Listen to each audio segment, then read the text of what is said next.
things are done beyond expectation. So today, as we celebrate his life, 9 years since he passed on, we are showcasing to the world, and we are really very proud of the strides that have been made, and this is all his foundation, together with those his comrades he inspired, he worked with, and this is it. We, the leadership, the president is particularly also instructive. He has guided us that it's not good to forget people who have passed on, especially when they have been useful to the country. When you forget them, then you don't inspire those who are still living to know that it is noble to sacrifice. So we are using this occasion, especially for our young officers who are dominant in this occasion, to be inspired and also borrowed from the values the generals left us. And they will know that once they play their role in a sacrificial manner, they will also be remembered, like we are remembering the general. Very beautiful to actually. I think I saw the CDF, General Muhoozi Kainerugaba, tweeting as well and putting it up that it's very pertinent for the old guy. The CDF is very, very passionate about this. Me being his staff officer, he threw the matter to our face and we hit the ground running, but he steered us steadfastly. He has been our chairman of the steering committee. All that you see has his hand. And he has very passionate memory as a young, upcoming officer. He saw and admired General Ronda, and he really recounts vividly his leadership styles, his passion for the welfare of the forces, his passion for training the forces. In other words, the modernizing and professionalization, he saw it himself. And therefore, when he says, let's remember this as one of the most noble generals of our times, I think he's on point. My question is also why the late General Aronda? Because there's so many other people who have been a part of the NRA, there's so many other leaders who have retired. Why did you choose for this to be the first one, but also honoring him specifically? Yeah, we have to have a starting point. Really, we shall, once the culture is consolidated, many more will be celebrated and remembered. But we had to have somewhere. But really, in our most recent times, first of all, he pioneered many things. As, for example, he was the first chief of defense forces from Army commander. In other words, to command a two-service force. He served as the longest Army commander, served as the longest CDF of our times. So it's really befitting that he becomes the rallying point and the what we could call the launch pad for this culture of celebrating those who have made significant contributions. When you get to read more, many people were eulogizing actually the day he died, and many people before the burial they eulogized him and remembered him as a man who was very courageous, very selfless and loving, and also loved his country and very patriotic. Look at when we thought of the theme that befits, we chose to use the concept of a paragon. A paragon is one in many dimensions. You find him with the old women, with young people, with the ordinary soldier. He was, you could call him a commander of all seasons. Very passionate. When it came to civil-military cooperation, he was there. When it came to perfecting logistic management, he championed it.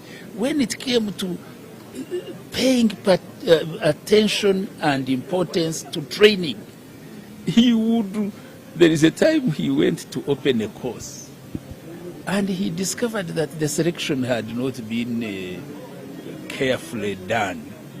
So he comes, people, the rituals, CDF has arrived, and he said, okay, I have come, I have opened this course, and I have closed it. It was, people could not believe. But the issue was, how can you select people for a program carelessly?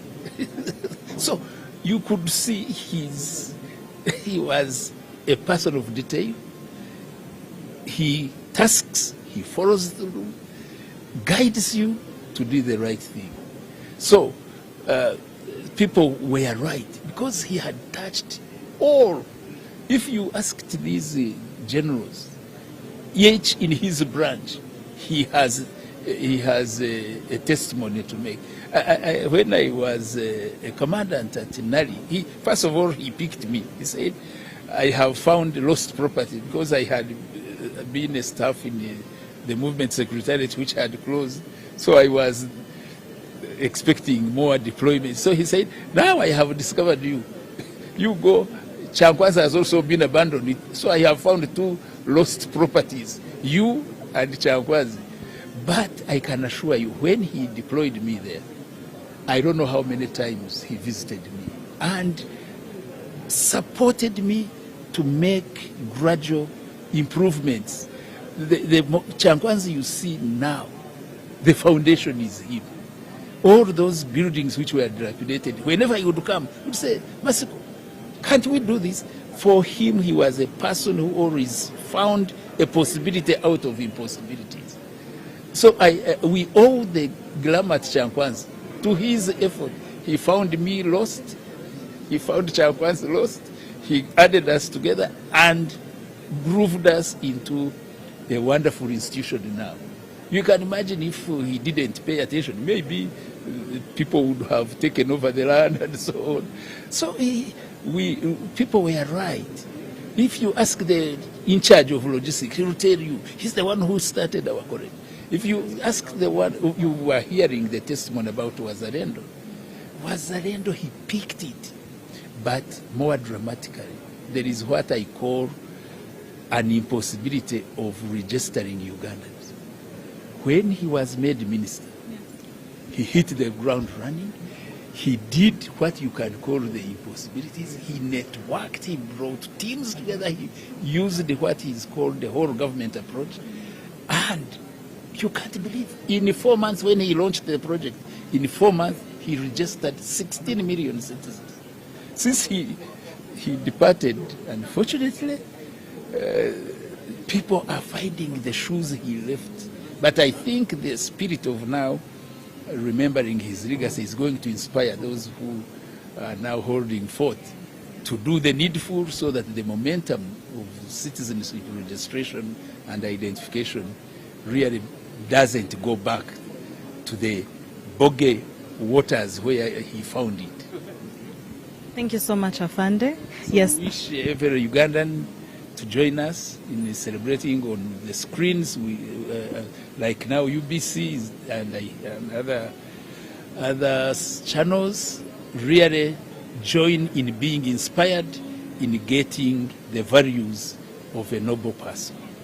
Thank you so much, Major General Henry Matiko. That was Major General Henry Matiko talking to us, reminiscing on some of the valuable lessons that they got to learn and pick from the late General Aronda when he was still alive, working with them, visiting them at their different offices and all. Now, the other thing is that it has been very, very important, according to what he has said, for them to even get to a moment where they are actually celebrating the late General Aronda Nyakairima, to understand, to help them learn and pick a thing or two. Now, it is also important to know that this expo will be running from the 10th, which happens to be today, to the 12th. And the chief guest is President Museveni, who will be arriving any minute from now.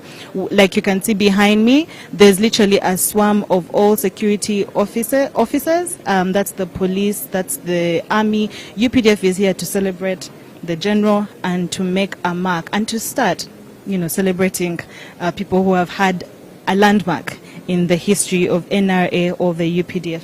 A very good morning, Mr. Otema. Afande Otema. Morning, how are you? You're here today to celebrate General Aronda in a memorial. What does today signify for you? Oh, for me, it's just a great day. General Aronda being the icon of one of the finest generals we had in UPDF. He was a man of few words, but full of action. If you don't understand him, you may think that he's a very harsh commander, because he does not work with lazy people. For him, he's full of action, and when you are lazy, you have no room for him. And his tribe is work. And he loved this country wholeheartedly. A man who worked day and night. I worked with him in pacifying the North from 2002 up to 2006, when marks the end of LRA in Uganda. We pursue Kony with him to Southern Sudan, Congo, up to Central African Republic. His tent, me being his field commander, was next to my tent. So anytime you have been seeing all those pictures of being played there, all the time when he's in the fields, I've always been alongside him. Very, very hard-working general, the finest general I've come across. So you believe this is deserving of him to actually be honored? I think it's good for the history of the UPDF, because some of us were aging. Now, if the young ones come, they get to know what the old people have done. The people like the General Aronda. They'll emulate that kind of method of work, and the army will be stronger and stronger, because he was the main founder, was the main man who started professionalization of the army. And of course, working closely with the commander-in-chief, and is one of his commander, which I believe he understands his commander very well. He understands commander-in-chief, President Museveni, very well. As I work with him closely with intelligence officer, he knows what he wants, and he delivers precisely what his commander tells him to do. What can the UPDF learn from the bravery of the late General Aronda? Well, one thing is a teamwork. That nothing is impossible. Any war, whether being in Somalia, whether in fighting insurgents and what have you, he always call his commander, give them word of encouragement, and when he talk to you, you will not believe that there's death anywhere, because he has given you all, and you know that what you are going to do, you have a total commitment to fight for your country, because being a patriotic man. Lastly, where do you stand in terms of welfare? Well, now welfare, has been said early on, initiated so many programs of welfare. Wazalendo Circle, which has really improved the welfare very much of UPDF. UPDF also, we are engaged in construction and NEC and Uganda Air Cargo. Those are the business wing of UPDF, which in turns the profits which is got, it's plowed in to improve the welfare of UPDF. And the current CDF, General Karnyigaba, I think is one of the person who is really taking footsteps of General Aronda, and because he's now following the issue of the welfare very seriously. So I think at the moment, and not only that, the general welfare also of the public, you know very well that Well Creation, which fully participated by the armed officers, and most of them are the reserve force commanders who fall under me. Though they're under General Salim Saleh, they have been doing a great job, even to improve in terms of the social economic transformation. Thank you so much, Afande. Yep. That was Afande Otema, who is the Deputy CDF, talking to us about White Commander of Reserve Forces. Commander Reserve Forces, I beg your pardon. Thank you so much. Now, we get to take a short break and we'll be back with whatever is happening here, because it is very important to understand that today is a special day for the UPDF, and once the President arrives, we'll also keep you updated. We'll also keep you updated for any of the developments in this area.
The Ministry of Defense and Veteran Affairs and the UPDF, in conjunction with the Ministry of Internal Affairs and other sister security agencies, present the first Kampala Defense and Security Expo in memory of the late Honorable General Arunda Nyakairima, as we celebrate his selflessness, bravery and Pan-Africanism.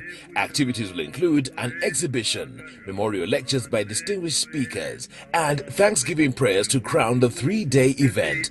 The keynote speaker will be the President of Uganda, His Excellency Yoweri Kaguta Museveni. The event will take place from 10th to 12th September 2024 at the Commonwealth Resort Hotel at Munyonyo. For more details on the accreditation process for this event, please call the UPDF's Head of Protocol on 0772 696070 or 0757 999544. Fellow gentlemen and ladies in the struggle, our country Uganda must be free. The Ministry of Defense and Veteran Affairs and the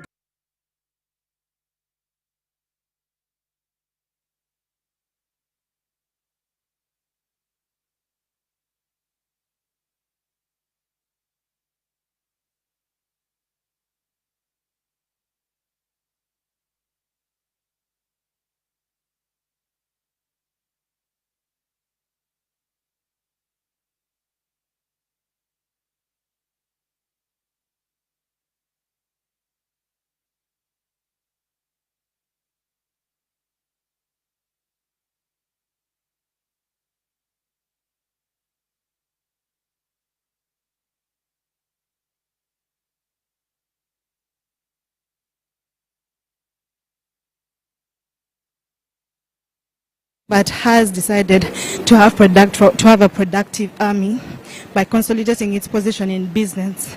And right now you can see him visiting the Noriko, which is a China North Industries cooperatives dealing in the production of armory and artillery.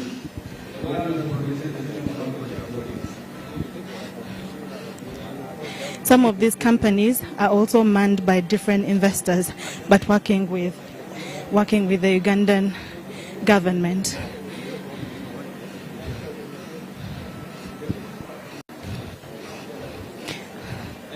Now, with the business in the UPDF, which is in the category of the National Enterprise Corporation known as NEC, produces ammunition, assembles and repairs tanks and armored personnel carriers and other guns and artillery, and it also produces spare parts of military equipment. You can see the president seeing or looking at the NEC MMP Uganda Limited, which is into the production of uniforms of the army, and also Construction Works and Engineering Limited. Luwero Industries Limited. President continues to the Luwero Industries Limited, which is also dealing in the production of armory and so many other products, including guns, the submachine guns, and so many other artillery equipment that are used in war and now produced by Ugandan companies.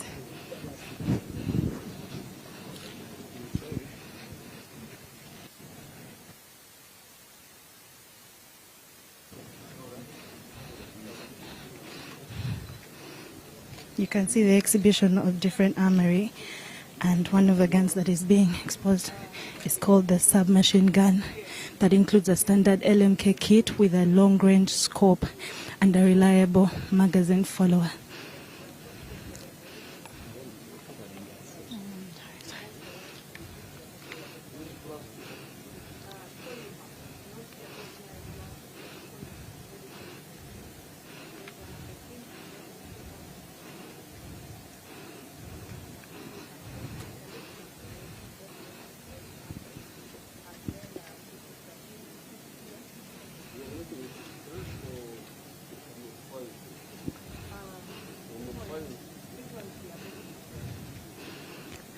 Just like you can hear, most of these are actually made from scratch and by the Luwero Industries.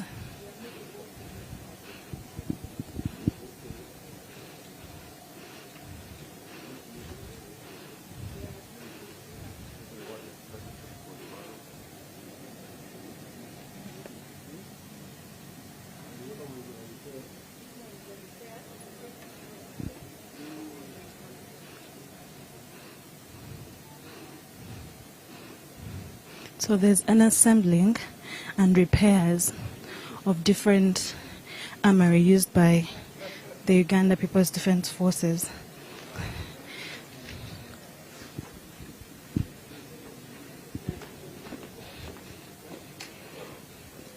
You can see grenades. The president is actually holding one of the guns to not to experiment, but to see and to check it out.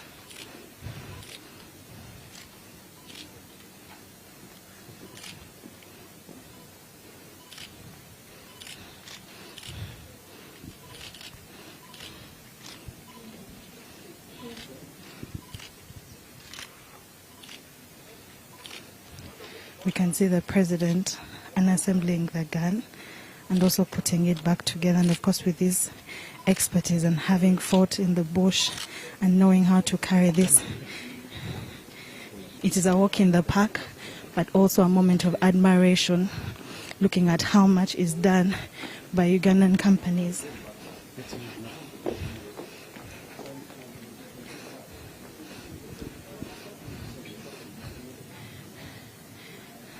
Luero Industries is also involved in furnishing, and we can see them producing furniture.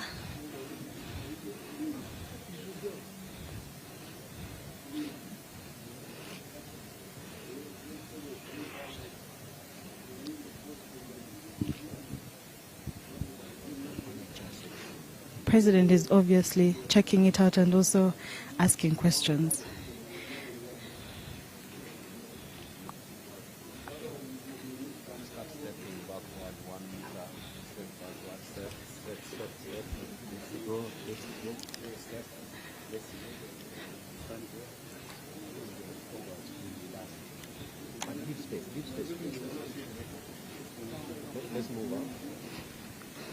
The tour still continues because there's a number of things that is still checking out, Now you come to next security service, including the Next Security Services Limited, which has different services, including guard services, VIP escort services, risk assessment, technical services, investigations, search and rescue, cash and valuable metals in transit, and also the canine security K9.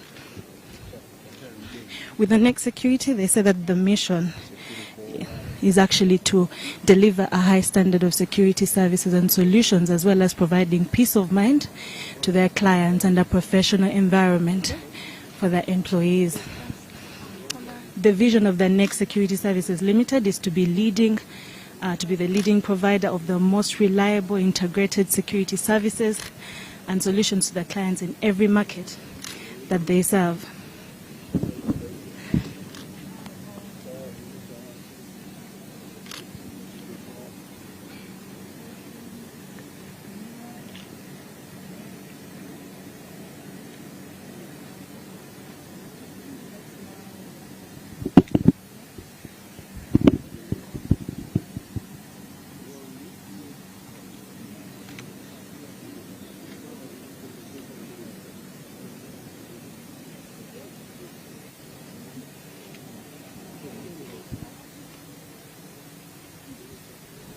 Gentlemen, start opening up 1 meter as we go.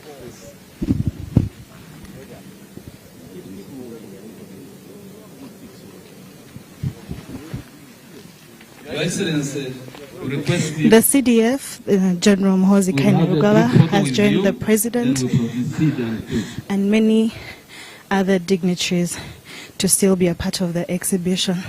Your Excellency, we request you that we have a group photo, then proceed. At this moment, a group photo is going to be taken with all the people that are a part of the exhibition. Only one person representing a store and have a photo in the group. President, I beg your pardon, the CDF, General Muhoozi Kainerugaba, has been accompanied by his wife, Mrs. Charlotte Kainerugaba, who is also going to be a part of the picture to be taken. The director and General Sali will be joining the group photo. Other men in uniform have also joined in, including General Sabiti, who is One person the one has heading told. the Luero Industries Limited.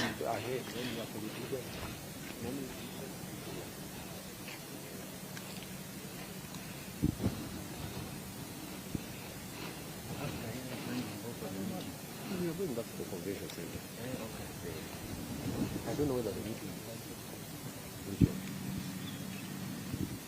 No, you look at the center.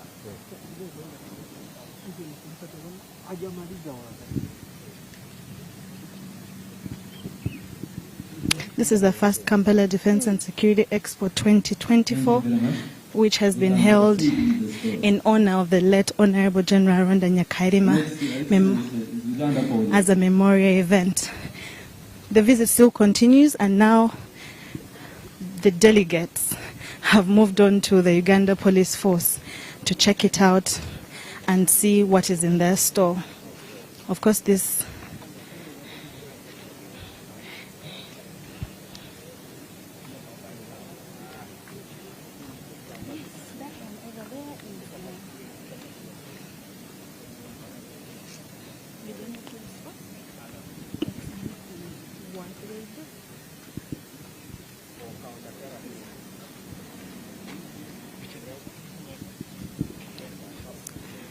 there's a bunch of armored vehicles, and of course used for different purposes, not just for security, but also are armored to protect.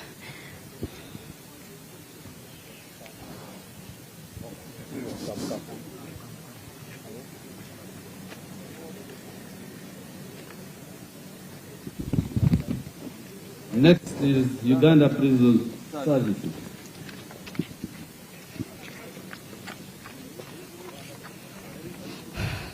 The Uganda Prison Services has also put up an exhibition, and amongst the things that they're showing off include food, which the president is touching, as well as, well,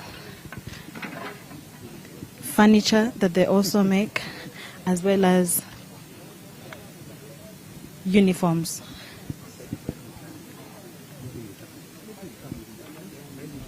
Need a carpet. Thank you.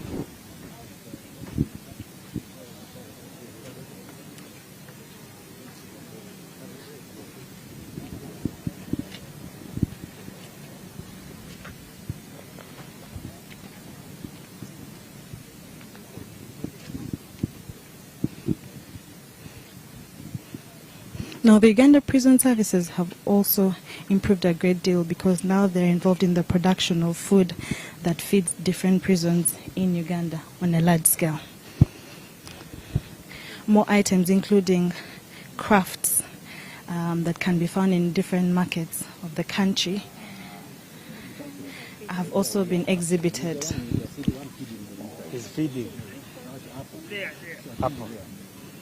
There was furniture when it came to neck services, but also Uganda Prison Services is involved in the same production, and the president is obviously asking questions.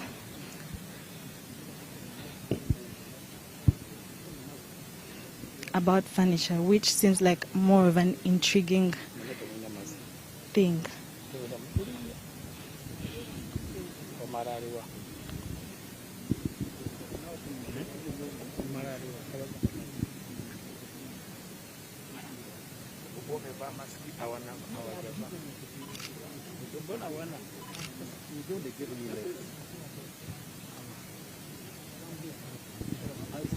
This exhibition is still going to run from the 10th to the 12th of this month,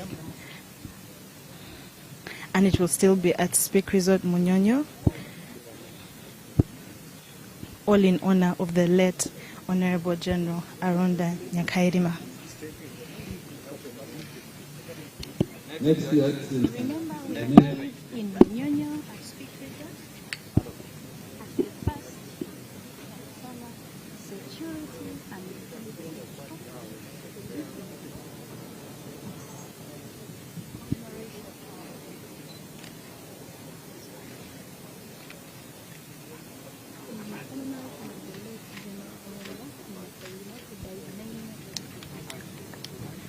What's your price? Huh? Your price? Right?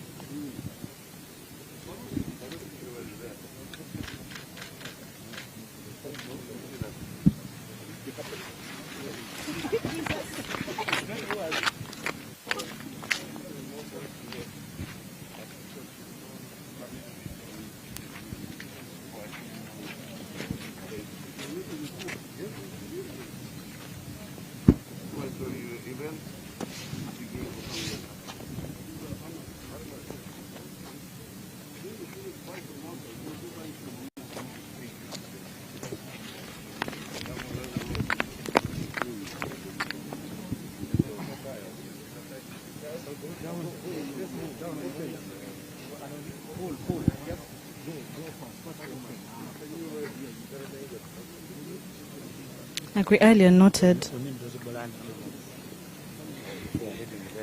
NEC not only produces ammunition but assembles cars. And right now the president is being shown different tankers, also including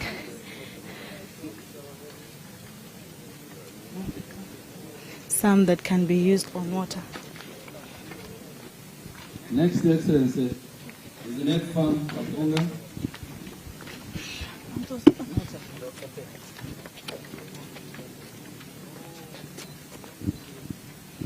There's also NEC Farm Katonga Limited, which is entirely in charge of agriculture. That is, when it comes to food, we are actually seeing right now a few cows.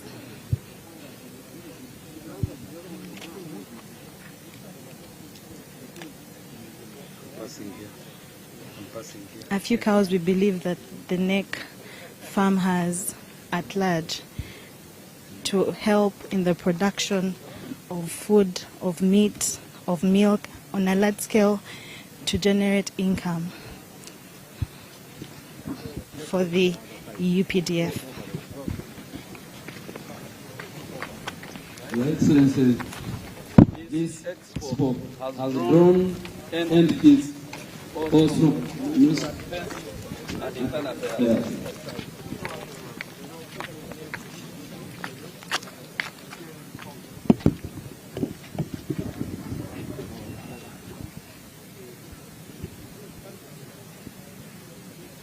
Keep moving. We are getting out.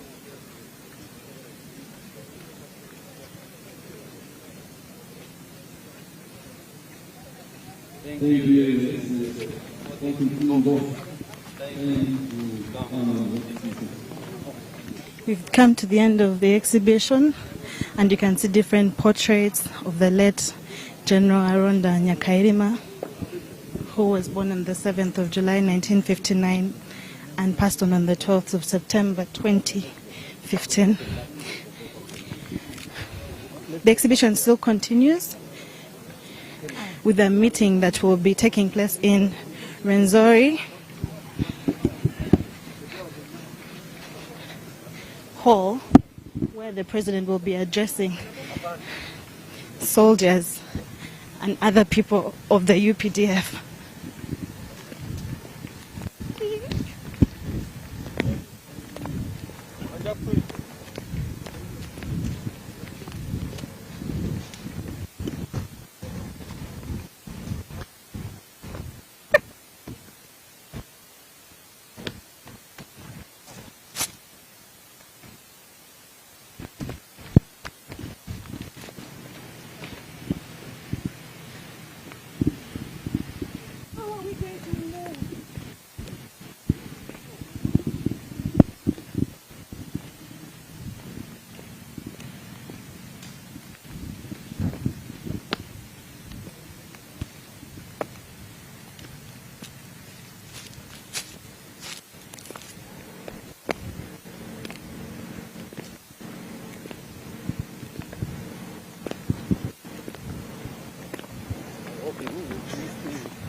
You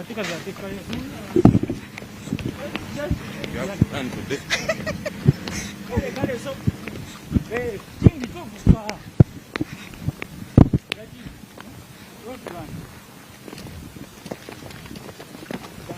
Now we are going into the new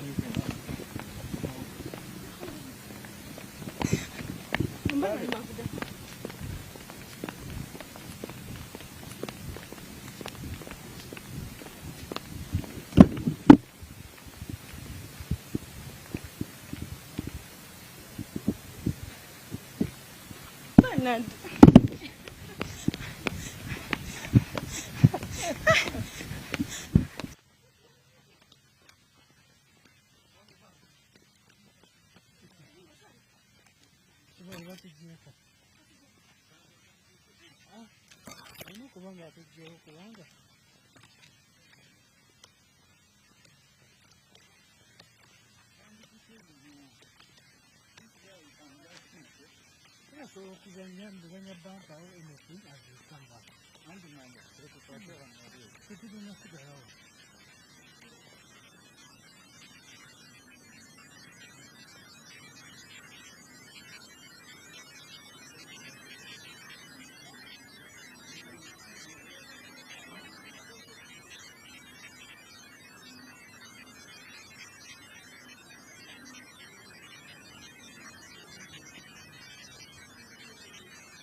The culture, the big drums, and also tall gentlemen that are ready to dance according to the Burundi as a nation and where the dance comes from.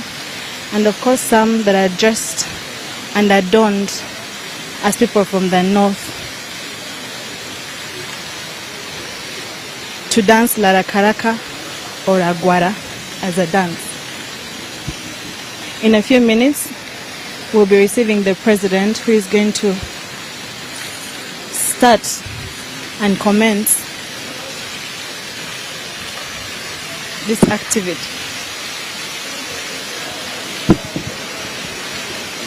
The president has arrived. Like you can see his convoy. With many going to dance.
Jimmy, we need to know the limits.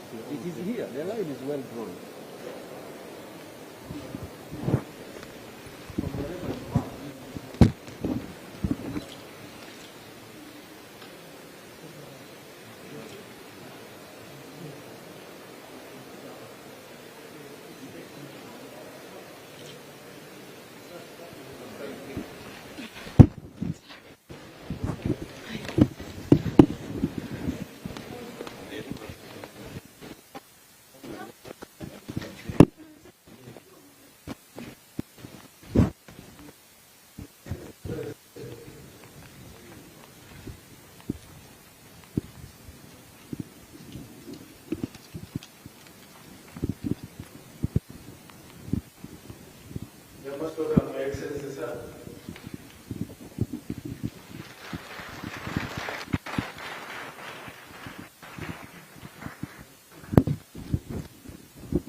Your Excellency will remain standing for prayers led by Bishop Odong, representing the Intelligence Council.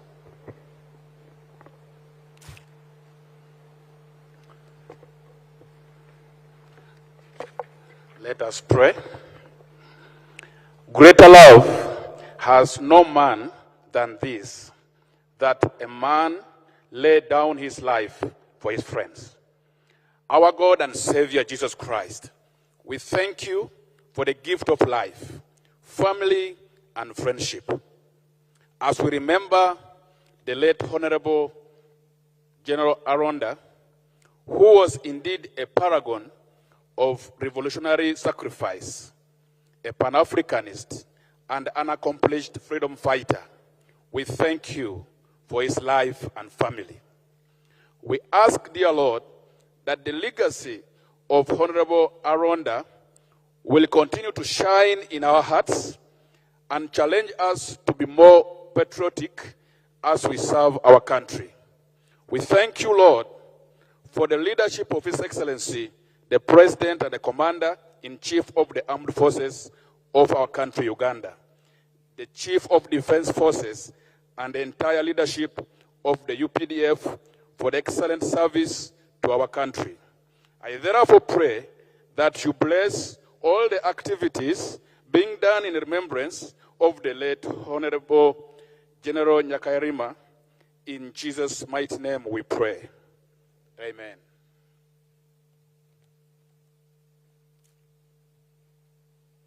Please take your seats.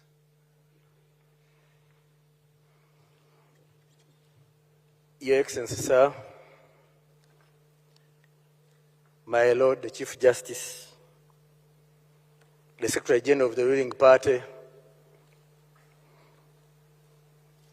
the Minister of Defense and Veteran Affairs, and the Minister of Internal Affairs, our hosts, the Honorable Ministers and Ministers of State, Members of Parliament, the Chief of Defense Forces and your dear wife, the Inspector General of Police, Commissioner General of Prisons, the Deputy CDF, service commanders, retired generals in our midst, service chiefs of staff, the family of the late General Aronda, our distinguished guests in your respective capacities, ambassadors and high commissioners present, ladies and gentlemen, good afternoon. Your Excellency, soon after introducing the protocol, we shall have to observe a moment of silence for our departed Minister of State, who is proceeding to Parliament now for a parliamentary sitting. And thereafter, I will invite the Chief of Defense Forces to deliver his remarks. Then, sir, we shall view a 30-minute documentary on the late works and words of General Aronda, remarks by Honorable Katumba Wamala. Then I will invite the Minister of Defense and Veteran Affairs to make her remarks and invite you, sir, to make your keynote address. And with your permission, sir, I request we stand and observe a moment of silence in honor of the late Sarah Matachinja Washitsi, who departed from us over the weekend.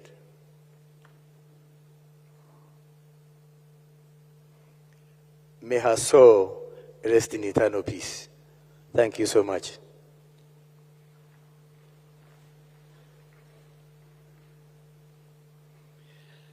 May I now, sir, have your permission to invite the Chief of Defense Forces to make his remarks.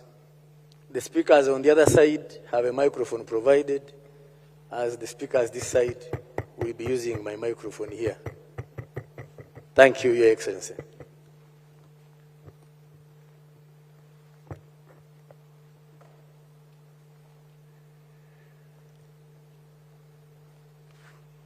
Your Excellency, the President of the Republic of Uganda, the Chief Justice, the Secretary General of the National Resistance Movement, honorable ministers, honorable members of parliament, the deputy CDF, general officers, ladies and gentlemen. I'm here to make a few remarks on why it is important for us to honor the memory of our late Chief of Defense Forces, General Aronda Nyakerima. General Aronda Nyakerima was our longest serving Chief of Defense Forces and later Minister of Internal Affairs. He is important to our history because of his significant contributions to the stability and security of Uganda. It was during his leadership that we, the UPDF, finally defeated the Lord's Resistance Army and expelled them from Uganda permanently. His role in regional peace efforts, for example, leading us into being the first country to deploy in Somalia in 2007 and the African Union mission in Somalia, proved that he was a stabilizing force in our region, East Africa. In his role as Minister of Internal Affairs, General Aronda worked on key reforms, including spearheading the National Identity Card Project and rebuilding the Department of Immigration.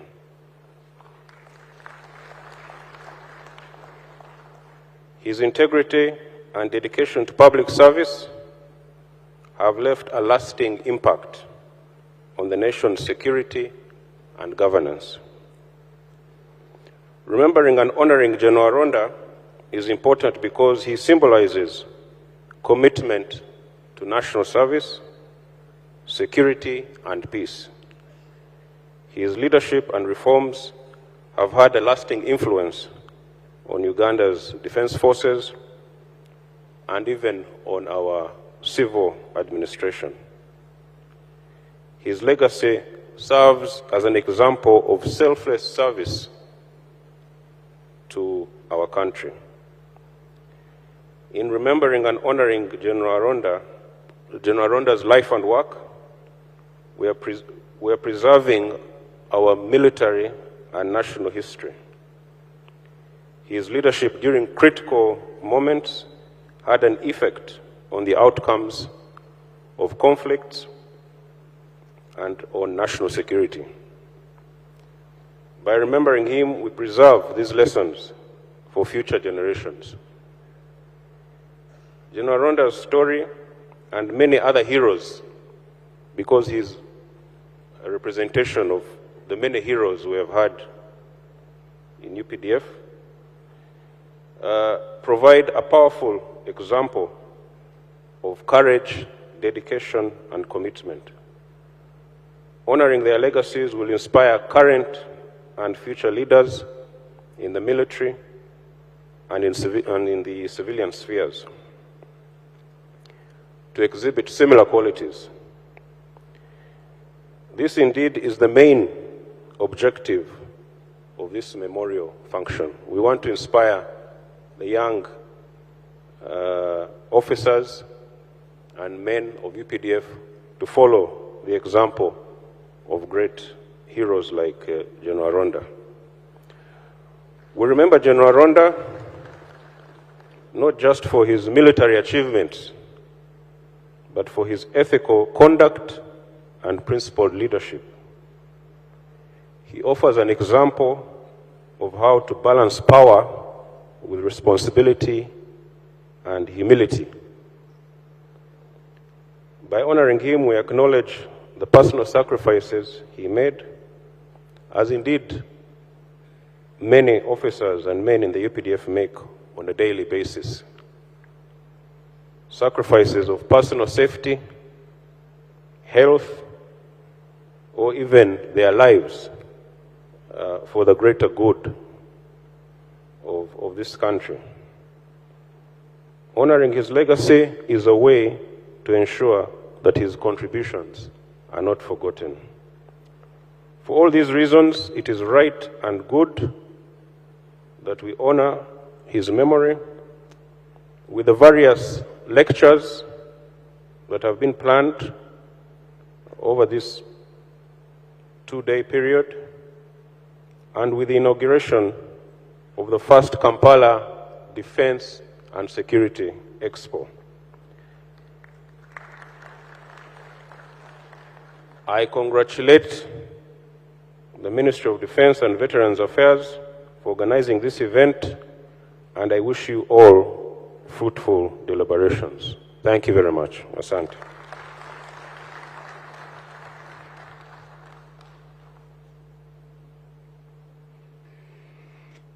Honoring commitment and dedication.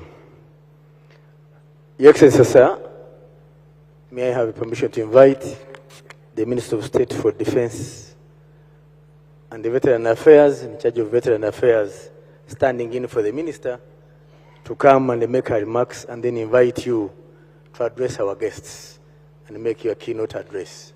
Thank you.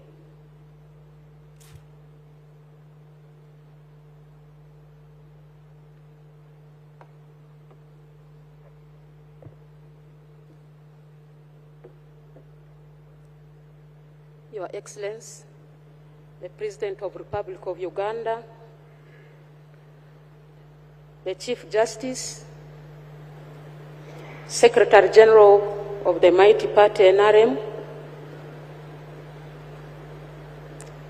Honorable Ministers and Ministers of State, Members of Parliament who are here, CDF, Deputy CDF, Service Commanders, the SAZIs, Chiefs of Staff, the retired generals, the families of General Randa, other invited guests, you are welcome. My name is Oleruhuda Abasan, the State Minister of Defense in charge of Veteran Affairs. I am here representing my senior, Honorable Obof Maxon, who is representing us as a ministry in Parliament today, when Parliament is going to pay tribute to our beloved State Minister of Defense in charge of defense. I take this singular duty to welcome you all to this opening ceremony of the late Honorable General Aronda Memorial Function at Munyonyo Commonwealth, this 10th day of September 2024. As you may recall, the late Honorable General Aronda passed on in the line of duty on 11th December 2015 while serving as the Minister of Internal Affairs. Your Excellency, sir, and distinguished guests, the culture of commemorating the life, achievements, and legacy of the fallen national heroes is a major building block in communicating a correct ideology and inculcating national values among the citizens. It's a key avenue for inspiring the new generation to enable them appreciate the importance of rendering selfless service to one's country. Your Excellency, sir, while officiating at the 7th Joan Kagezi Memorial Lecture at Kololo Ceremonial Grounds on 5th of April 2024, you remarked, I quote, "When you recognize these annual lectures in memory of Joan, you are creating a culture of gratitude to the people who serve and sacrifice. It is not for the country, it's not good for the country to have a culture of forgetting somebody who has died, and so it's very good that you organize these annual lectures."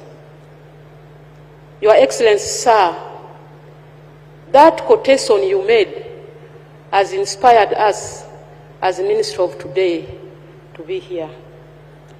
Therefore, it is in the same vein the Minister of Defense and Veteran Affairs, specifically the UPDF leadership, recognized the need to honor the late Honorable General Aronda in order to entrench a culture of honoring its military heroes.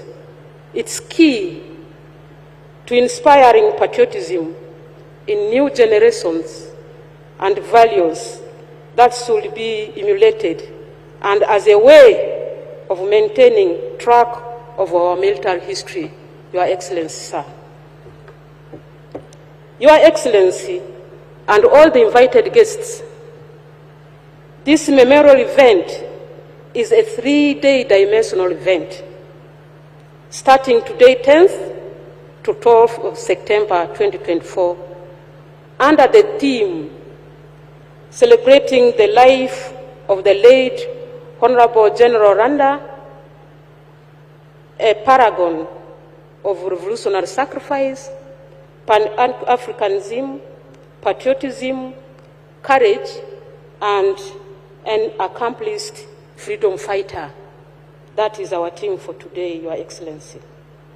The late Honorable General Aronda is being remembered for his invaluable achievements and contributions to Uganda's security, political, socio-economic landscape, and his Pan-Africanist approach to the regional issues, particularly the integration of the East African community. This memorial event will therefore give recognition and pay tribute to the late General Aronda's legacy and invaluable contribution and a selfless service to our country since his tragic demise 9 years ago. It is meant to reflect his life, his achievement, and his legacy.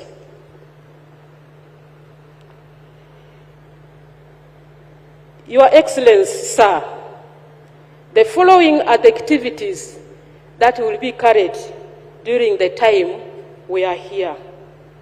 One is the Kampala First and Security Expo to showcase the UPDF capabilities under its defense industries, which you have just officially opened. Thank you for visiting the... Your Excellency, sir, the next activity will be lectures and discussions by eminent personalities within and outside the UPDF, which will take place tomorrow, Wednesday 11th, but beginning today by the keynote address that you are going to give us, Your Excellency, sir. Lastly, Your Excellency, we will have a memorial Thanksgiving service and launch on to crown the 3-day events on Thursday, 12th September 2024.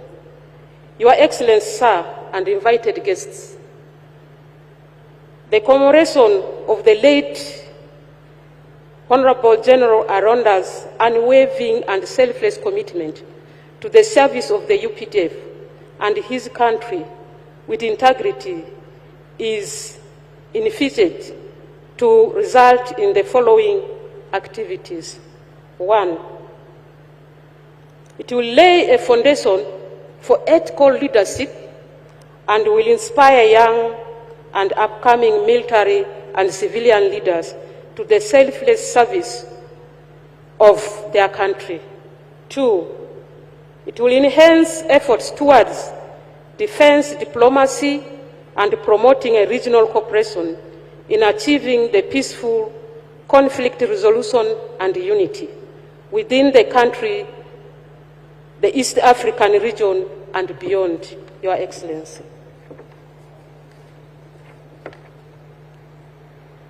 It will strengthen the values of Pan-Africanism, patriotism, dedication, and selfless service for the current and future leaders, with emphasis on their importance to the national peace, unity, stability, and prosperity. Lastly, showing a case product of the defense industries as evidence of successfully professionalizing and modernizing of the UPDF under the able and the visionary leadership of Your Excellency, the President and the Commander-in-Chief of the UPDF. Your Excellency, today, as a Minister of Defense, we are showing a case of what you have done for all those years to professionalize, to modernize our UPDF. Your Excellency, sir, before I now invite you to give your keynote address, I would like to sincerely thank the steering committee of the late General Aranda Memorial Function, chaired by CDF and comprising of the members of PS of Ministry of Defense and generals and senior officers of the UPDF and the team for their relentless efforts in steering the organization of this important and impactful memorial function. I want to thank you for all that work you have done as a committee. In addition to that, I extend my appreciation to the implementation committee of late Honorable General Aranda Memorial Function, which is the technical arm of the steering committee, chaired by Madam Edith, the Secretary, Under Secretary Finance and Administration and Accounting Officer Modiva, and the team for the job well done. I recognize with the deep appreciation the participation of all the invited guests and the religious leaders in their respective capacities for accepting our invitation to come and attend the memorial functions. Equally, I thank the leadership of the Ministry of Internal Affairs, NEC, and other agencies for financially and material support accorded to the ministry, which has greatly contributed to the success of this function.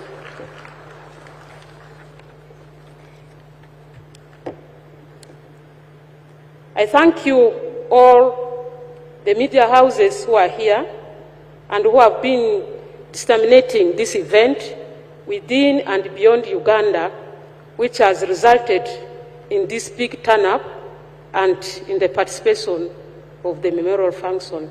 We thank you for the work you have done in helping us. Your Excellency, sir, I would have the unreserved pleasure now to invite you come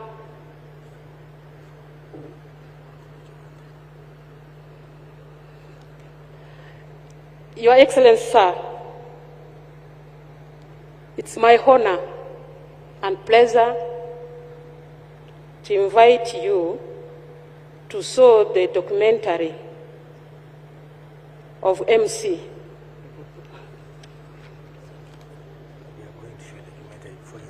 Okay. The MC here is going to guide us to show the documentary.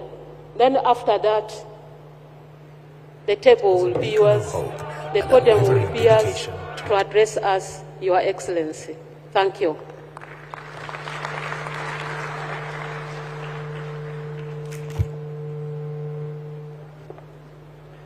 Thank you, Honorable Minister. A hand clap for her again. And I would like to request you, we indeed give a round of applause to the Permanent Secretary, Minister of Defense and Veteran Affairs, because without her effort, this wouldn't have been such a success. I welcome you to view the documentary now. Thank you, Excellency.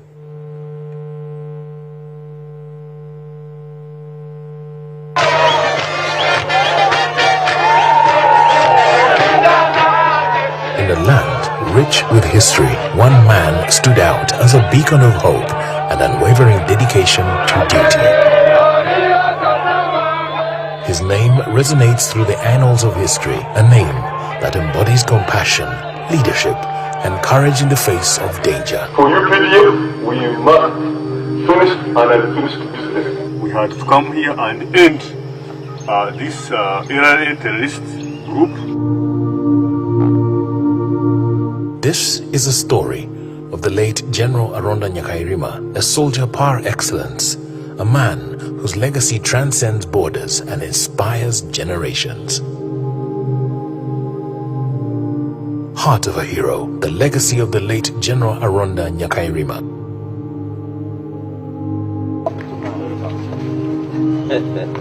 Lanky General Aronda Nyakairima, often cut a modest demeanor, was soft-spoken, but behind his seemingly shy persona was a man of steel. He had this slow demeanor, even the way he walked, and seemingly shy, had this tired look, but don't be mistaken. You see, General Aronda was a colossus of a man. He was a giant in all ways, ideologically, intellectually, as a strategic thinker. In faith, he was very religious. A firm soldier who joined the protracted people's struggle in 1982 and batch 6 of the Rebel National Resistance Army, NRA, soon after leaving Makerere University. They were a group of graduate and undergraduate students who had come run from Makerere, and they joined us in the bush. I met him, like in the camp, because we lived in camps. I got to know that he was from Makerere. He struck me as definitely somebody that we shared. We had something in common. We were motivated by the same grievances, if I may say, or driven by the same, sentiments. Dictatorial regimes, gun-toting thugs, and determined to change the situation. On the 6th of June, 1981, I left to go out to look for guns through the lake, and stayed out until the 9th of December when I came back. Now when I came back, when I left, these Arondas were not there, they had not joined us, because this came as a fresh group from the universities.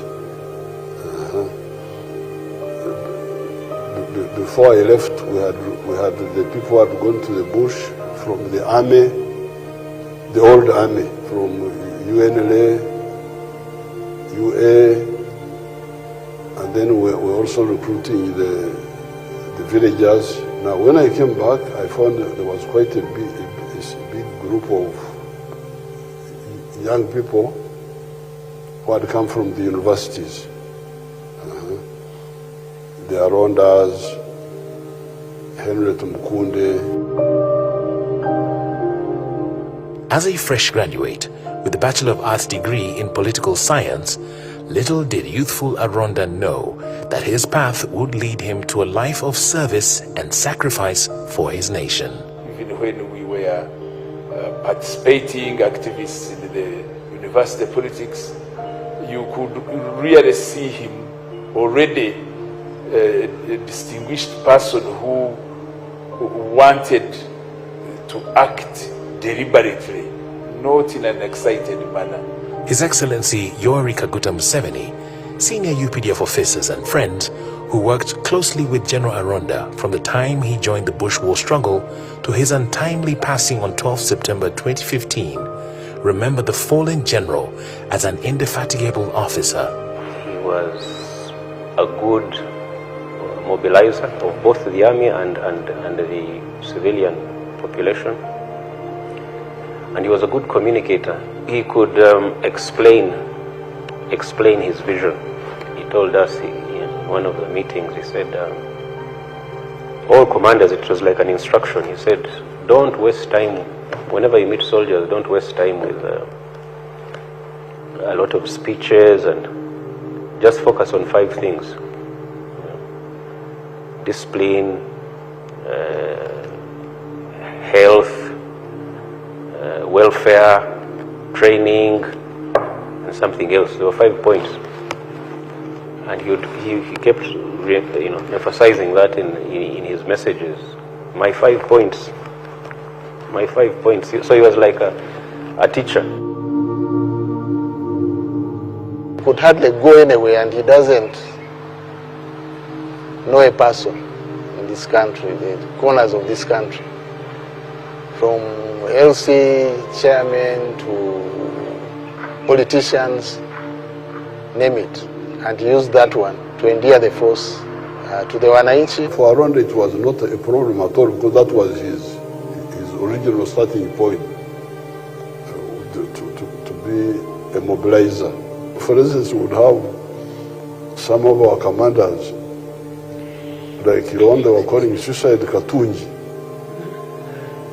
For them, army.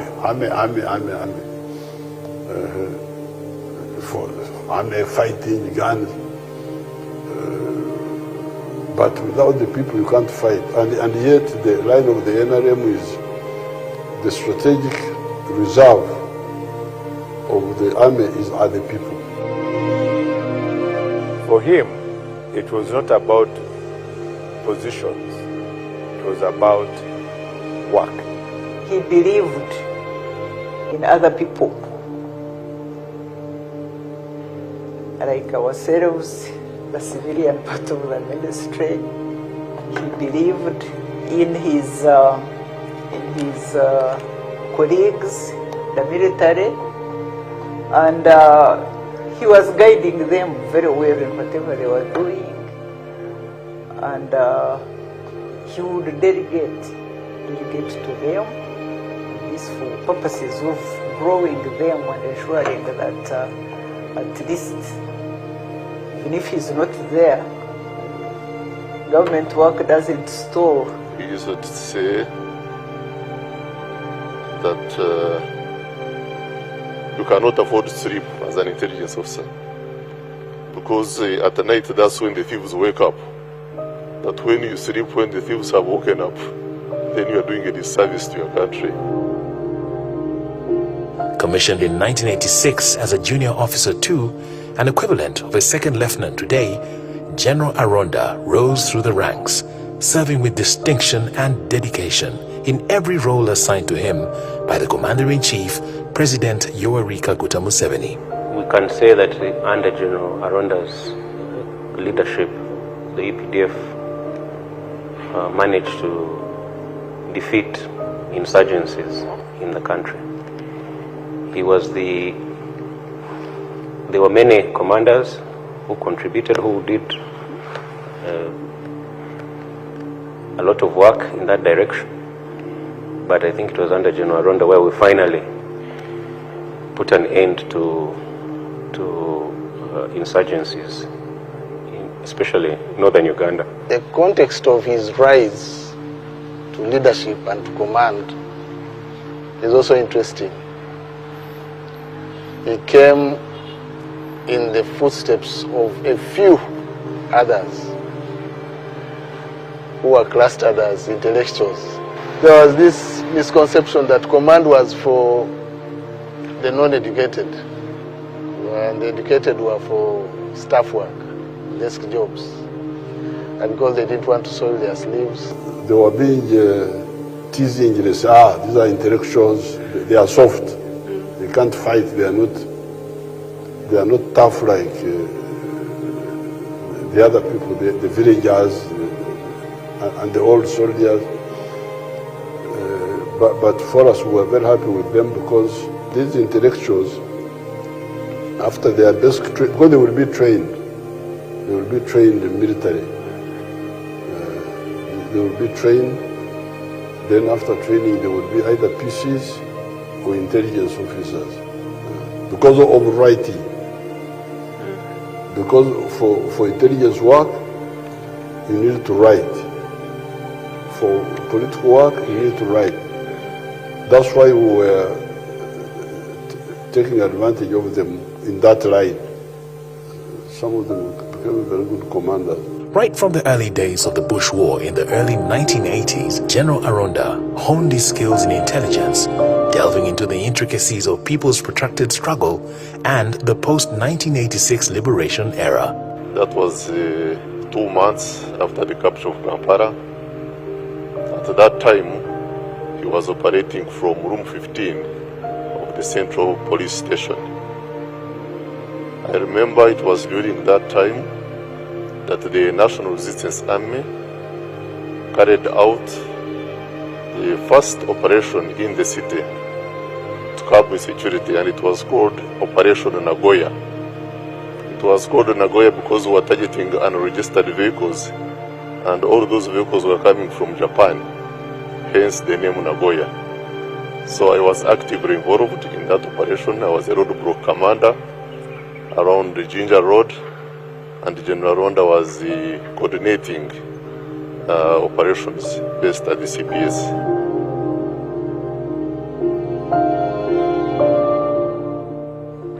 He rose to become the Chief of Defense Forces, where he served for 10 years between 2003 and 2013. The context of his arrival in that position was also quite interesting. He came at a time of great expectations, but also challenges, if I could say. We were winding up in Congo, safe haven, and all the unfinished business there. Then issues of graft. That was at a time when we had just been through with the commission of inquiry of the Right Honorable Ama Mambabazi and Tinyefuza. Then we had image issues. We had the LRA active in the north. Karamoja was insecure. We needed to reorganize as a force. And he hit the ground running, like they say. In all these roles and tasks, General Aronda maintained a calm and collected persona in the face of great challenges. One specific operation I can remember where I got very close to him and I could see his cool demeanor was when we were launching Operation Amisom, the operation in Somalia. That was 2007. We had a situation which was very dicey. We had part of our troops on the ground, part of our troops which were going through the Kenya and using the water. They had not yet reached Somalia. And then in the middle of deploying these troops, one of our aircraft gets hit. Now, this is where his cool nature came out very prominently, because as a commander, possibly the two of us could have panicked with having half of the troops in Entebbe, small troops on the ground, some troops are still on the way, and then an aircraft has been hit. But when we met, when we talked, we decided that come what may, the operation must be concluded. An amiable person, a very good friend to have around. Arunda never raised his voice. He was very subtle and sometimes irritating. And sometimes irritating. He'd laugh in the face of provocation, and very frustrating. General Kalikayihura joined the struggle around the same time as General Arunda, both young Turks determined to change the course of their country. They struck a friendship, and General Arunda would later ask General Kaihura to become his best man. We had a personal relationship, which I could say was comradely. He asked me to be his best man. Unfortunately, he never gave me the reasons, but I believed he found it fitting that I became his best man. On 13th April 1996, during Arunda's wedding to Linda Kahoza, with whom they were blessed with 2 children, Samuel and Samantha. He worked all his life so hard. To me, he was like a workaholic. He made sure things moved. By the time I married him, he was a major. And the fact that I met him when he was already a busy man, for me, I gave him the chance to work, and he did. But he really tried to find time for us, for his personal work, for his own work. He worked both for the army, for the country, for his family. When I was younger, I knew my father had a serious job. Doing what exactly, I didn't know. But I knew he had to be serious most of the time. So my favorite memories were any time I could make him laugh. Anytime I could make a joke and he would laugh, it would make my day. In spite of his tough demeanor, often donning military fatigues, General Arunda was a father at home and often created ample time from his busy schedule to spend quality time with his family, as Samuel recalled. If he had any free time on the weekends, he would take us out to eat, swim, talk to us, and he made it, he tried to make up for the time lost. There's actually one memory I have. He wasn't very fond of me playing games, like video games. He'd rather I read. But there's one night he came home and I was playing it, so I was quite nervous. I was playing, I think, James Bond on PlayStation 2. So I was quite worried that he was going to tell me, just switch it off. I want to watch news or something. But he actually sat there. My sister and mom were there, and he watched me play. And yeah, that was just really fun and nice to see. With the passage of time since his demise, memories fade, but for the family, General Arunda's legacy will remain for eternity. Looking back at his stellar military career, General Arunda attended numerous courses, including the Senior Strategic Course in Egypt, 1999, the Command and General Staff Course in Fort Leavenworth, Kansas, 1993, an Officer's Basic Course, Intake 1/89 in Bombo, the Junior Command and Staff Course in Jinja, an International Security Course in UK in 1987. General Arunda's list of appointments reads like a testament to his dedication. From the battlefield to the corridors of Parliament and into Cabinet, General Arunda left his mark wherever he served, including Minister of Internal Affairs and Member of Parliament representing UPDF, May 2013, until his death on 12 September 2015. Chief of Defense Forces and member of 8th and 9th Parliaments representing UPDF, November 2005 to April 2013. Army Commander / CDF, June 2003 to October 2005. Overall Commander Operation Iron Fist, May 2002 to June 2003.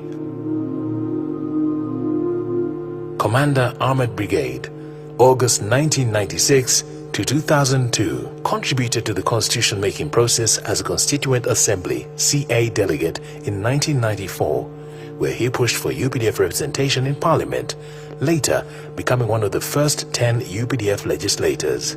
Intelligence Officer, PPU, September 1989 to 1995. Assistant Director Military Intelligence, 1988 to 1989. Intelligence Officer NRA at the General Headquarters GHQ, 1986 to 1988. And Intelligence Officer of the 3rd Battalion. General Aronda's greatest legacy, as the current Chief of Defense Forces General Muhoozi Kainerugaba reveals, was the professionalization of the Army. He organized us. We were a bit scattered before. He set us on a different path from what we were on before. We had many issues before. Having been a guerrilla army, used to the way guerrilla armies operate. He's the commander who began the transition, I think, from being guerrillas to professional. As the first Chief of Defense Forces, General Aronda guided the systematic reorganization of the UPDF by overseeing the Defense Review and Reform exercise that transformed the UPDF from a single service to a bi-service army, which later became a quadruple service army to include land forces, air forces, special forces, and the reserve forces. He also worked on force posture, and he shepherded the Defense Review, a program which gave birth to our national security policy, our national defense policy. General Aronda's passion was visible in the improvement of training standards in the UPDF, spearheading the establishment of centers of excellence. His main focus was improving the welfare of soldiers, which he aggressively did by championing the formation of Wazalendo Sacco. He took over command of the UPDF when we were having some challenges. For example, some of the commanders were practicing what they used to call baroda. And the commanders would lend the money to their subordinates, to soldiers, at very high rates. It was called baroda. He stopped that one. He was really determined to convince the soldiers the need to save money and the need to plan for their future beyond the uniform. So the first step he took was to select a committee. That team was headed by General retired Kare Kaihura and others. I remember a watershed, I could call it a watershed meeting we had of the staff and command in Gulu, where really had it gone otherwise, Wazalendo would never have been born. Something which people fought against seriously in the UPDF. People didn't understand it. People had bad experiences from the past. I think there had been some welfare projects in the past that had been mishandled. So it was seriously fought. So our minds were no longer interested in group things.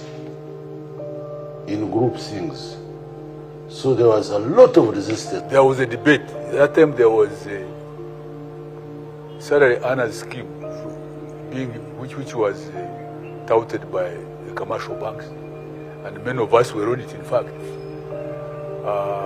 Which basically, okay, it was to relieve a bit, but it was to the advantage of the banks, because charges, the interest rate, and so on. And really, the meeting was divided. He would even ask, I remember in meetings, he would know, he would have the list of those who have not yet signed up. So he'd say, you know, Captain so-and-so, Major so-and-so, where haven't you joined Wazalendo yet? But given late General Ronda's ability to influence and to sensitize, we were able eventually to understand what the benefits were.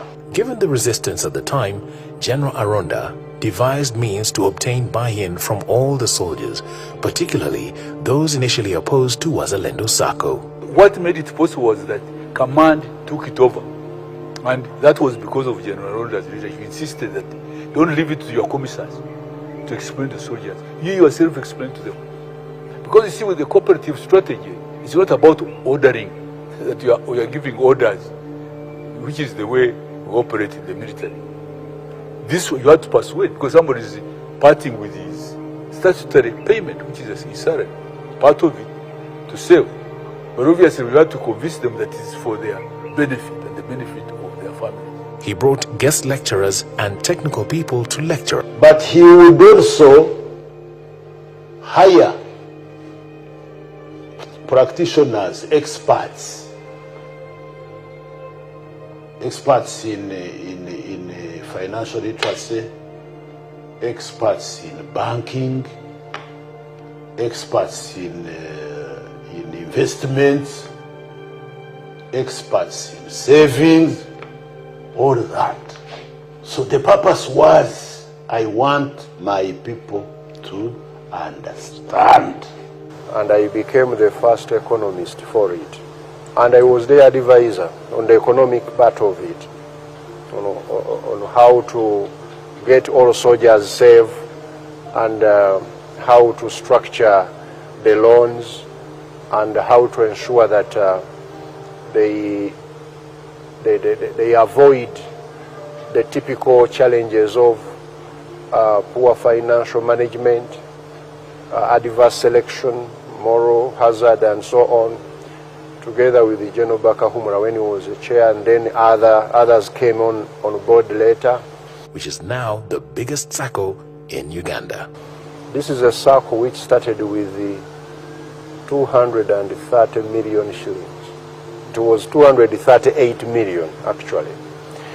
And today you are talking of a multi-trillion shilling SACCO. Lieutenant General Sam Kavuma, the current Wazalendo board chairman and ATMIS force commander in Somalia, highlights the SACCO's strengths to date. Wazalendo SACCO now is number 7 in the SACCOs in the continent of Africa. And the first 6, those 6 that are ahead of us, are all Kenyan cooperatives and SACCOs. This Wazalendo was started, I think, by Aronda. We had talked about it, but it had remained just talk. But when Aronda came, he pushed it.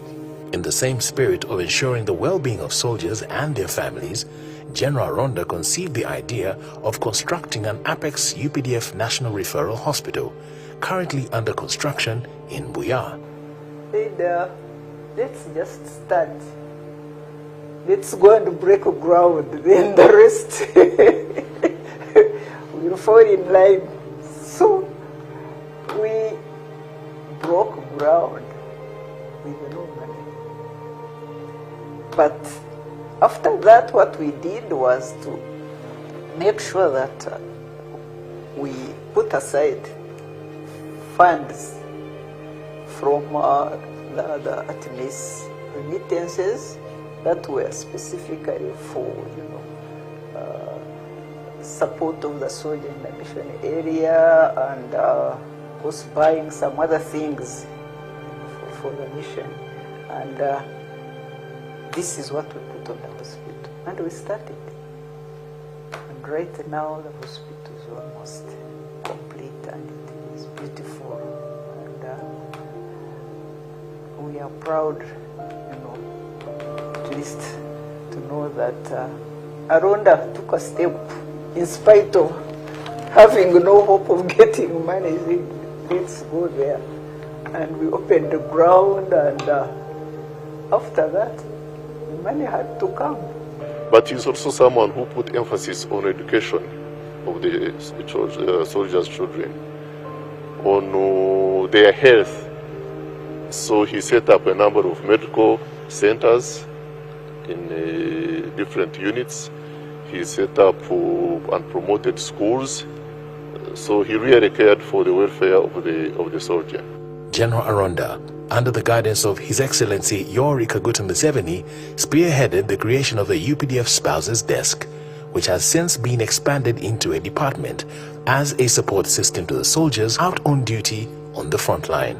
The department provides skills development, psychosocial support, financial literacy, and implements income-generating activities for wives of UPDF officers, as Mrs. Rebecca Mugume, the Principal Social Development Officer in the UPDF, explains. By that time, people were at war, people were moving everywhere, and women were staying at home most of the time.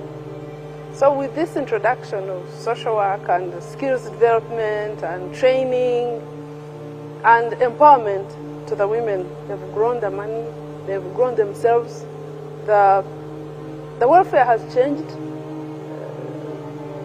The domestic violence has come down because of the contribution of the women to the family matters, into supporting the man who is always on the, on the go.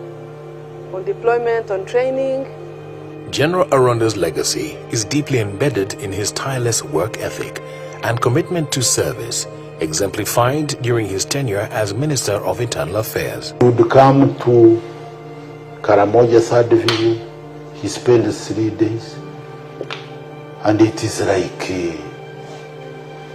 Easter Friday. You think the big man is going back to Kampala to have Easter with his family.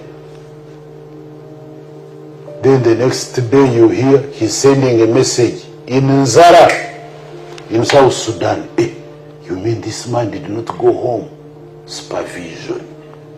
And that's why he achieved actually. You felt his presence in whatever you are doing. And he would celebrate your successes, and he tells you. He's well known as someone who was a workaholic. He used to work, I think, maybe 24 hours. I don't know if he ever went home before midnight. And even the period I worked with him, I'd never seen him take leave. He would not even get lunch. He would work. Even during lunch time, and you'd find like a piece of boboya on his plate, and that would be his lunch.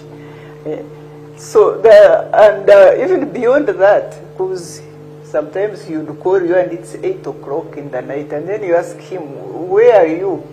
"I'm still at tissue doing ABCD." He damaged his back while commanding, I think, Iron Fist, Operation Iron Fist in the north, around 2001, 2002. He damaged his back, and he told us how it got damaged. And it really went on worsening the pain in the back.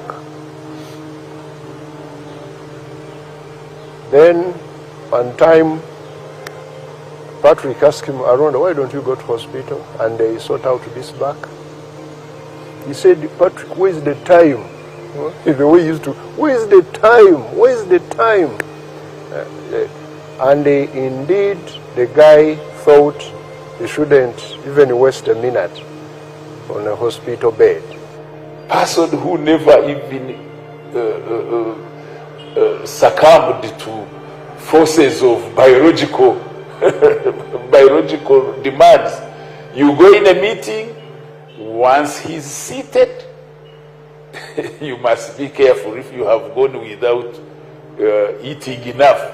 because the meeting will start at 8 in the morning, close at midnight, and he's steady, he's chairing it, and it's normal. If he was given a task to work, he would leave no stone unturned. And I remember vividly what happened when he went to the Ministry of Internal Affairs.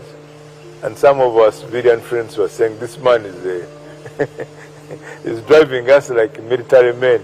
He doesn't know that we are civilians. But what he wanted was to see that the job is done. He set the ball rolling for the National Identification ID project, which had stalled for decades.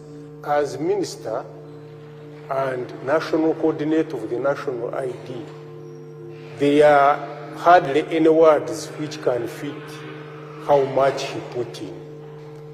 He never slept from the word go. Under the able leadership of General Aronda, combed the whole country and made sure that all Ugandans knew what was going to happen and how it would happen. He made sure Ugandans got their first national identity cards. The exercise was successfully executed. We were able to register 16.5 million Ugandans. And all this was because of the effort and selflessness of General Aronda. Set up NIRA, that agency. We are now in the process of mass enrollment,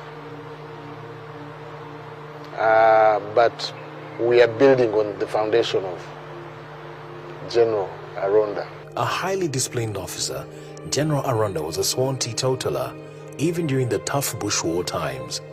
Lieutenant General Sam Kavuma recalls his very first impression of General Aronda in the early days, attached to the then Presidential Protection Unit, as young officers with differing outlooks on life at the time.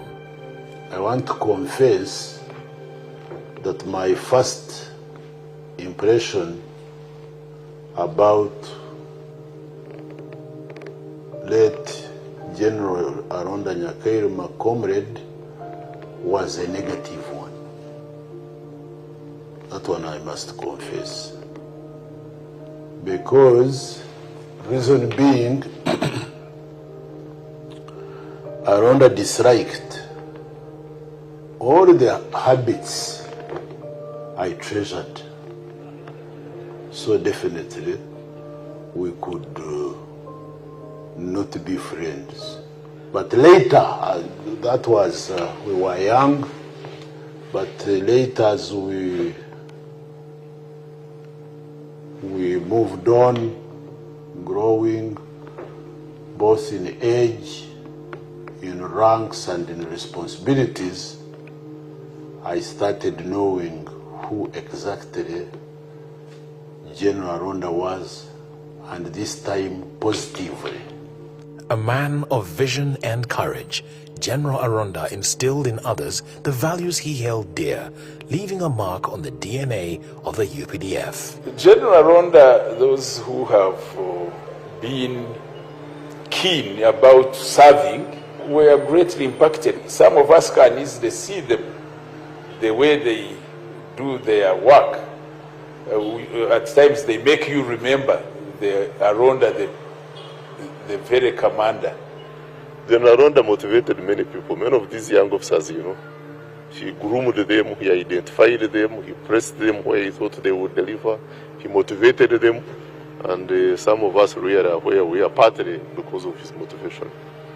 And we salute him. I had testimonies and testimonies of officers whenever I interacted with them. They used to call him the godfather of the army.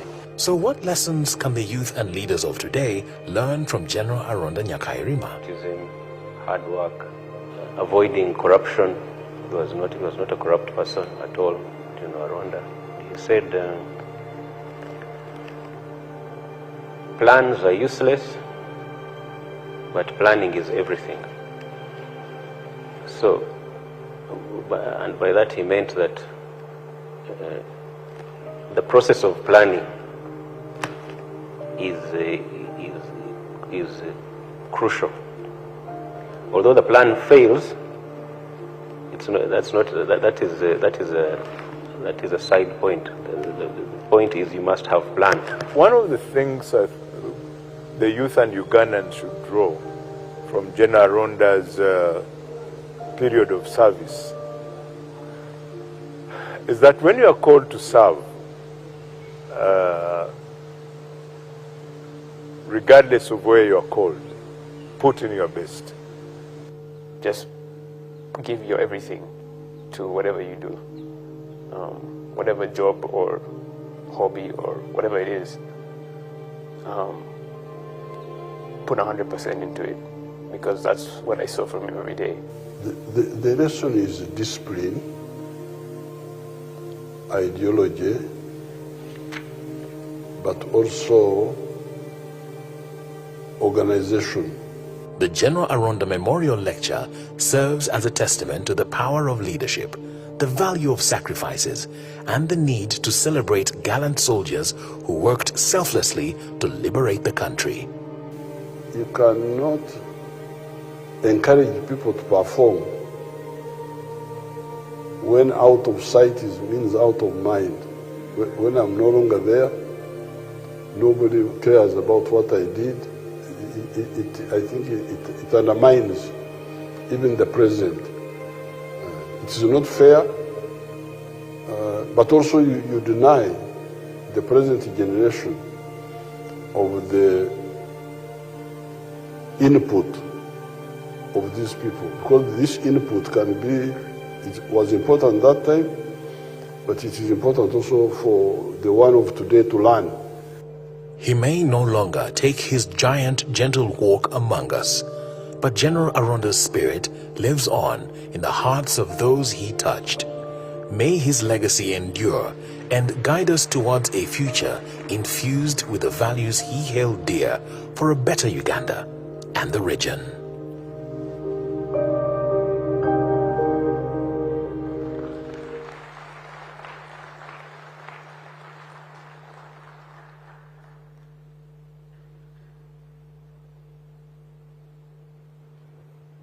Your Excellency, sir, it's now the time to make your keynote address. Let's put our hands together.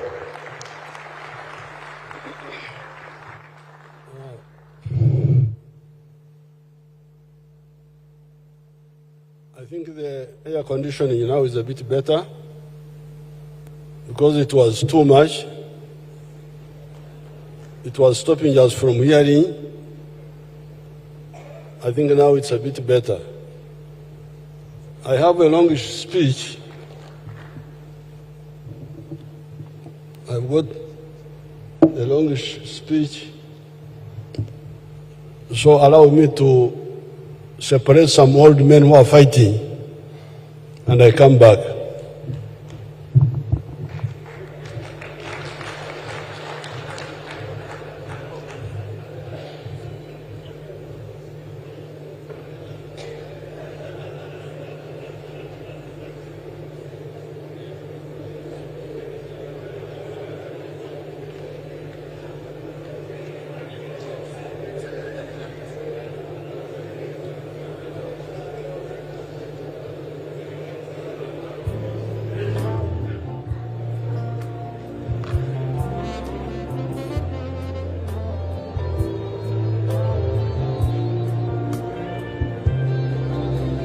Distinguished guests, the washrooms are, as you exit, towards the exit of the conference, you turn to your left, both ladies and the gents. That's the place to go. Thank you.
the Ministry of Defense and Veteran Affairs and the UPDF, in conjunction with the Ministry of Internal Affairs and other sister security agencies, present the first Kampala Defense and Security Expo in memory of the late Honorable General Arunda Nyakairima, as we celebrate his selflessness, bravery and Pan-Africanism.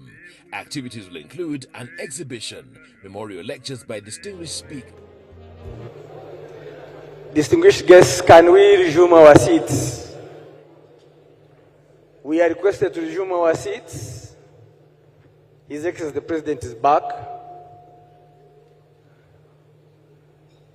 Please resume our seats. Let's resume our seats.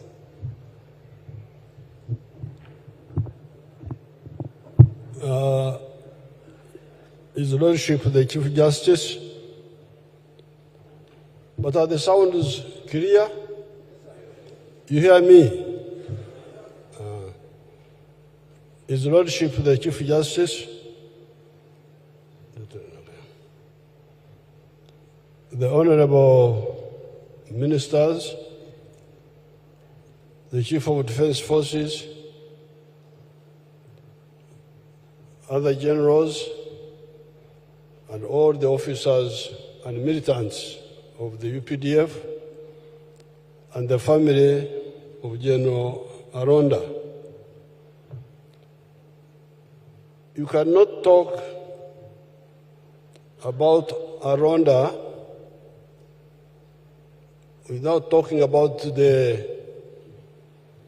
history of Africa, because the NRA struggle was not just a military struggle. It was first and foremost a political struggle, which had to, in the end, use the military means to solve these problems. So therefore,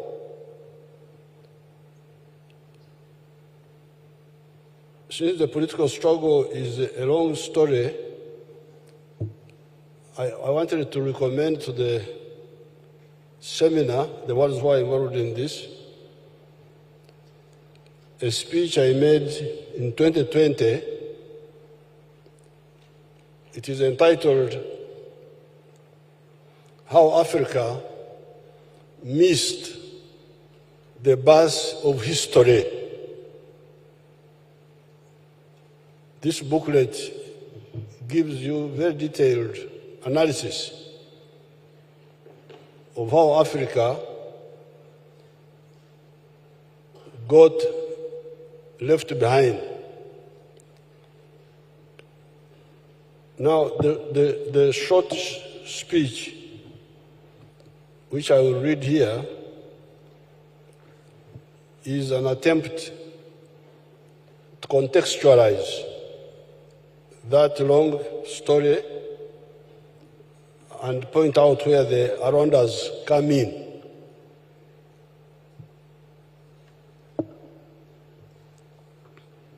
In this short speech, I wrote, you cannot talk of the late General Arunda Nyakairima's role or that of other NRA, UPDF personnel without understanding the Africa of 1900 at the dawn of colonialism and what happened subsequently. While much of Africa had been ravaged by the slave trade for 400 years, by that time, by 1900, our part of Africa had not been so much affected by the slave trade, although there were some isolated incidents of slave snatching. That's why Banyankole believed that Goans were cannibals, that Goans were Abagohan Bariabantu. They believed that Goans, I don't know why they thought of Goans, but I think it was because of this kidnapping by the slave traders. The late Aaron Muhinda, I remember very well, died in 1955 when I was in primary 3, had been liberated from slavery at the coast of Mombasa. He's the grandfather of our permanent secretary for tourism, Silva Katusime. I don't know whether Katusime Silva knows this. Her grandfather, Aaron Muhinda, had been taken as a young slave boy to Mombasa. And that's where he was liberated by the missionaries, Bishop Taka. And when he was there, he met a Munyonyo woman who had also been kidnapped, a girl, and they got married and produced Katusime's father, this PS,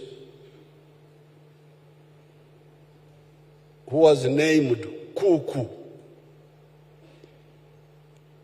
after Dr. Albert Cook. You remember the other Cook?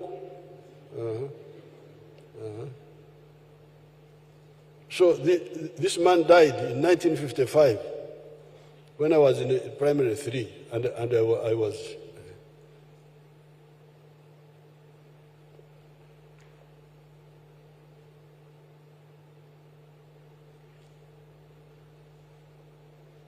They were being captured in tribal wars fomented by the bankrupt kings and then sold in slavery. However, the whole of Africa, and indeed our part of Africa, was still in the pre-capitalist mode of production and society. The societies were feudal or pre-feudal primitive communalism societies.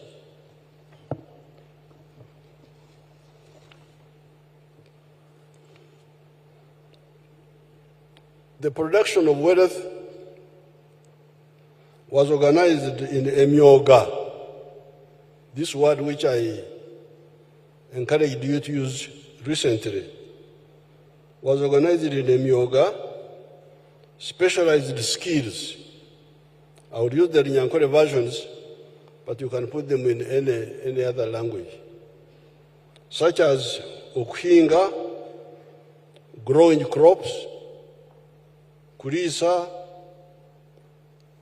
herding cattle, and general livestock keeping, okuhesha, blacksmithing, okubeja, carpentry, okunogora, pottery, okomaga. Okomaga, this is making back cloth. Oktanaga. You know, these people were very advanced. They were doing everything. Oktanaga. That is making bows and arrows.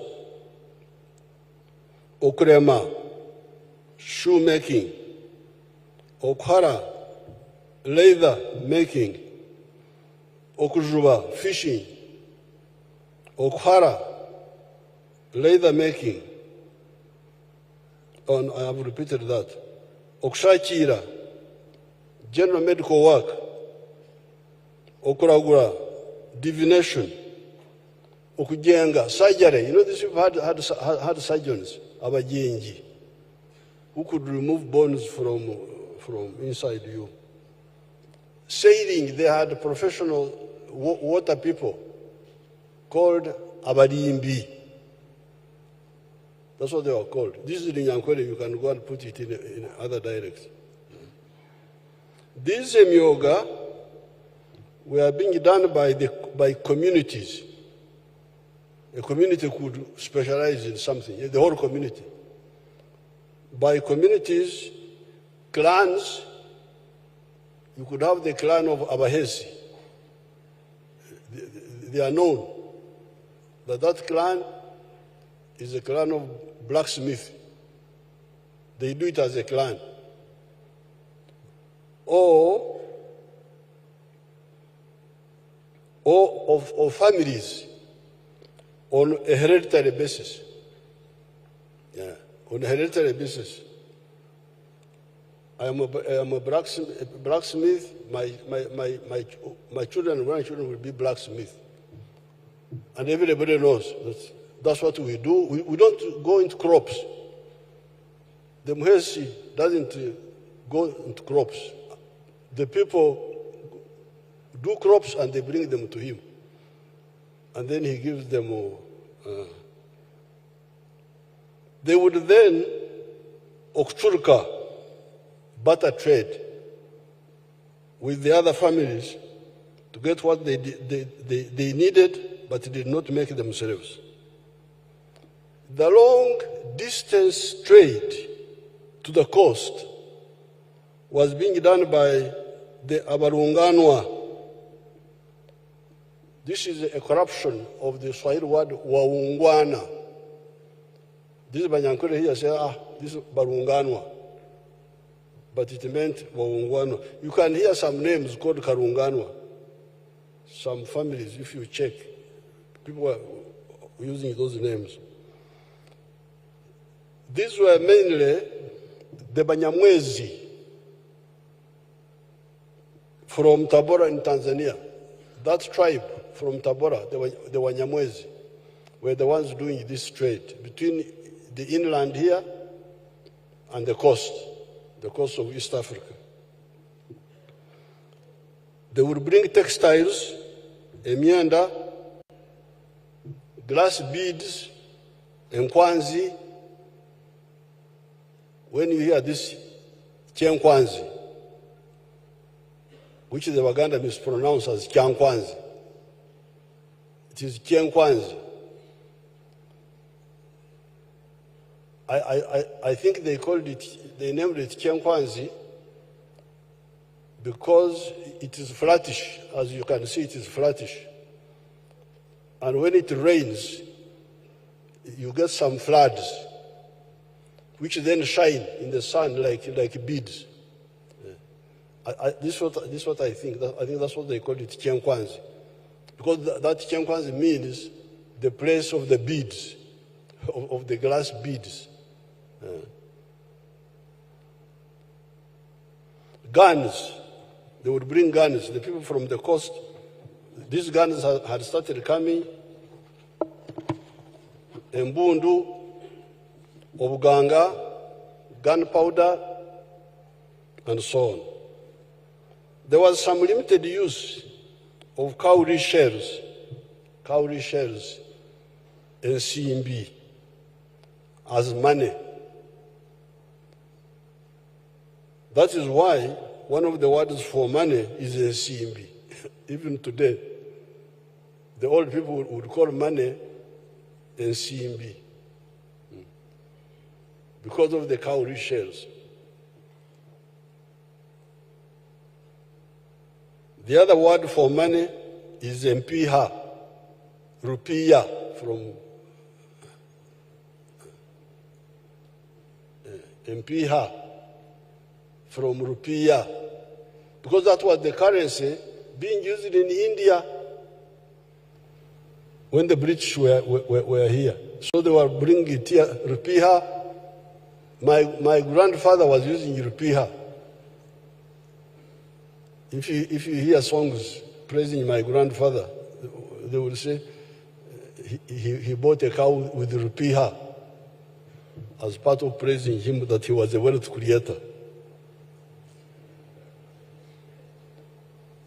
However, so this was when you are talking about Aronda, all these big people, go back to where it all starts. It starts with the politics. The politics about what? About society. So that's why I want you to go back. So this was the economy of Uganda and maybe Africa before colonialism, before 1900. However, the pre-colonial dominant mode of trade was by barter trade, with mainly abebunzi. Abebunzi are the itinerant hawking traders. These who go around hawking. Those are called abebunzi. Okubunzia is to hawk. The Luganda word for hawkers is, I think, abatembei. Waliwo Abaganda wano? Abaganda ennaku zino omanyi bakendeera beta Abaganda. Waliwo Omuganda ddala wano? Ogenda osanga Abarundi nti be Baganda abali wano. Batembi si be bali aba? Nalweso Muganda asigaddewo. Kati olaba Muganda oli jangu tuyambe munange omwana omuwala. Kandi bo Muganda ddala. Genda ku muzindaalo. Ate weeyanjule tukutegeere bulungi.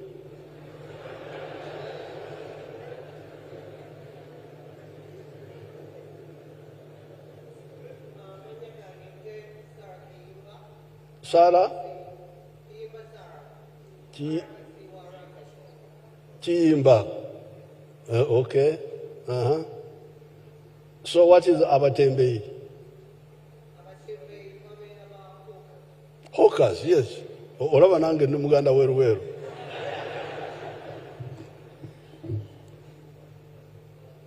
So this was the form of trade. Here, because this is a short speech, I didn't mention the trade with Congo. Here I just mentioned the trade with the East African coast. But later on you can add the trade with Congo. There were those Congolese were experts in making products from ivory. Engoro. People were putting on bangles made of ivory called Engoro. Very nice, made by those Congolese. I think these are the Kabyangas. You know, these Kasese people, you don't know who is a Congolese and who is not.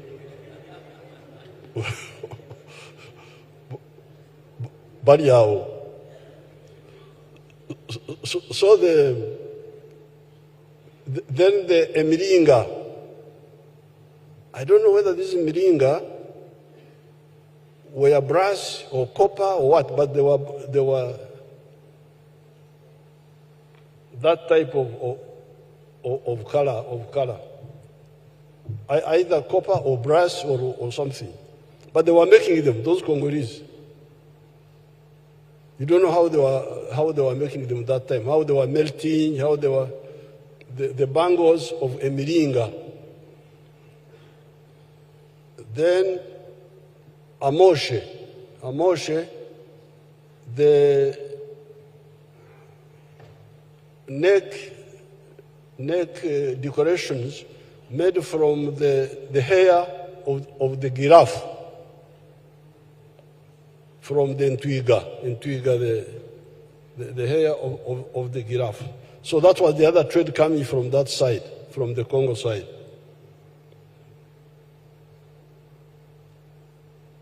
When the colonialists, following the imperialist Berlin Conference, divided up Africa as a cake, you know, the Europeans came and cut Africa like that. You take this one, you take this one. Just like that.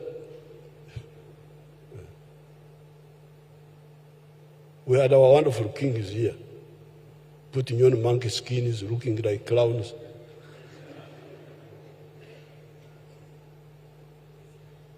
Those people just said, this is for Tanganyika, this is for Germany, this is for, just like that. So when the colonialists, following the imperialist Berlin Conference, divided up Africa as a cake in 1884-85, Uganda was allocated to the British, who in 1903 introduced cotton as a cash crop. So you remember the old economy was based on emyoga, no money, barter trade. Now the British have introduced cash. In 1903, Uganda Company, it was called Uganda Company, the political department can do research on this, as a cash crop. They also introduced the shilling as a currency for the East African Empire, issued by the East African Currency Board. There was the East African Currency Board, which was issuing this money. I think it was based in Eden. Should check. I think it was based in Eden, because Eden was also part of the British colony.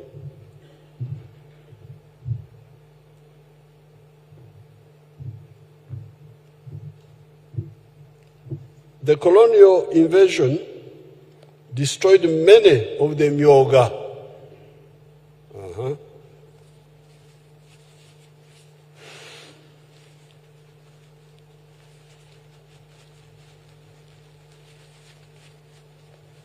Many of the myoga were destroyed,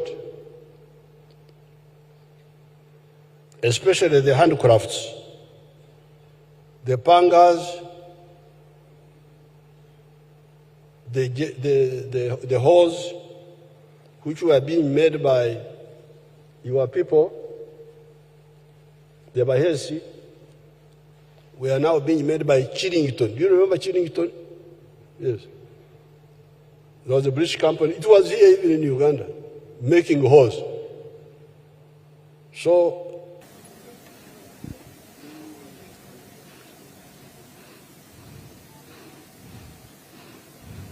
So there's an assembling and repairs of different armory used by the Uganda People's Defense Forces.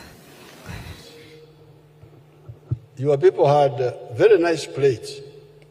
We were using them in the 1940s, made of wood, wooden plates. They last long.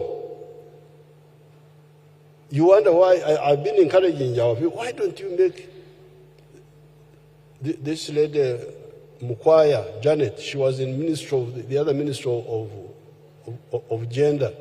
I said, you people, why don't you bring back these plates, wooden plates? Plastic.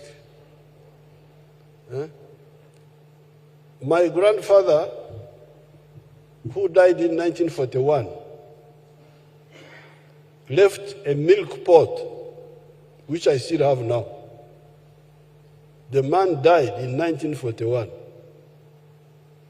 before I was born. He had a milk pot, a chance, which was drinking in, and he left it as a souvenir to Mr. Kaguta. Actually, he left him 2 pots, but when I came from the bush, I found one had disappeared. But I saw one, which those people were mishandling. I took it from them. I have it. The product is still there. So some of those products should be revived. And that's why when I was going through the exhibition of the army, I could see some of the traditional instruments which should be modernized. So all those plates, spoons, endosho. Our people were using wooden spoons, not these metallic ones which rust and so on. Inferiority complex of the Africans is their big problem. Yes, it's good to copy, but copy something good. You don't abandon your own good thing and you go for kafifi of foreigners. I really want to encourage there is in the cabinet when we went to Ngoma, there was a young girl there who is making these products. I will support her to bring back these. The wooden products are very good. They last long, forever. The plates, the spoons, the combs, they last forever rather than these plastic things you are using. Me, I don't have problem of combing because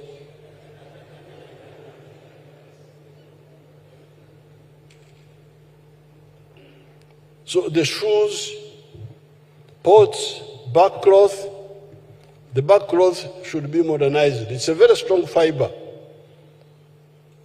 That fiber of the back cloth, Orubugo, very strong fiber, but nobody has bothered to isolate that fiber and modernize it. Chairs, etc., were now replaced by imported items by the imperialists. Hence, the surviving Myoga people retreated into making merely ornamental items like drums. Now the only thing they are making are drums, just for because the British were not interested in the drums. They were interested in mass consumption items, plates. Everybody is using a plate, so you take those. Everybody is using a spoon, you take that. Everybody is using shoes, you take that. Everybody is using cloth, you take that. Then the natives can remain with the ngoma for dancing at night. It's not of great importance. Ornamental items like drums, emirebe, cowbells, etc. By 1962, when the British were forced to retreat, they had created a small enclave. In the 1960s, in the universities, we are using this word, enclave. Enclave meaning island. Island.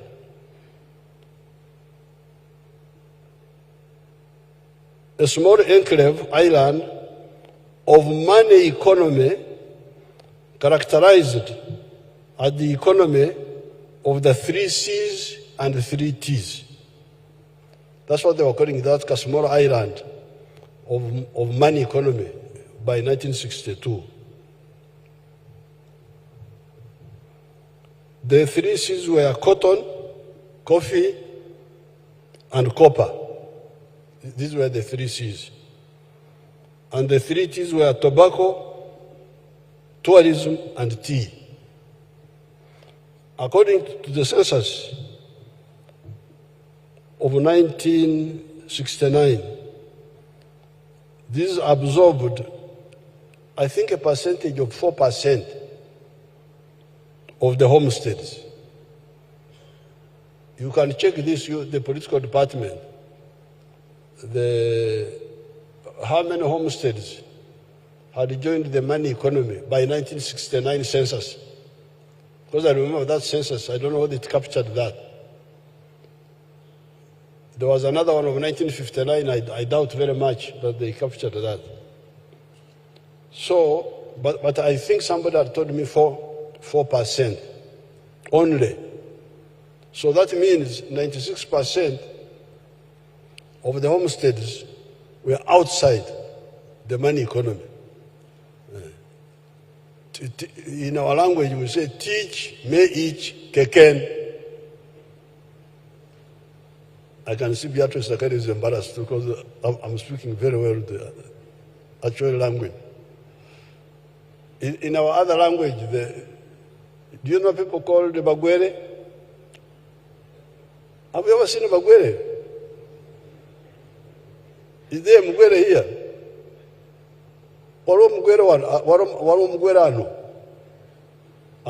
They are very rare. You don't see them. There's a Mugwere there. Where are you? You come and we'll see you. What do you do as a Mugwere?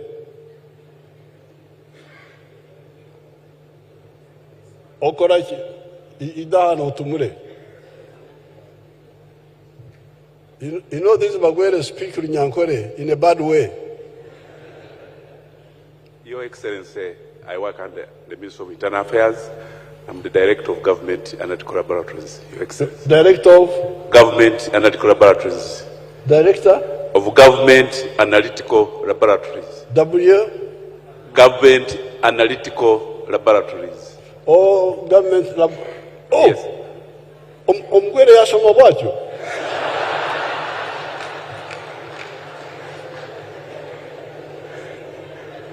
Yes, Your Excellency. Omgwere yasomera wa.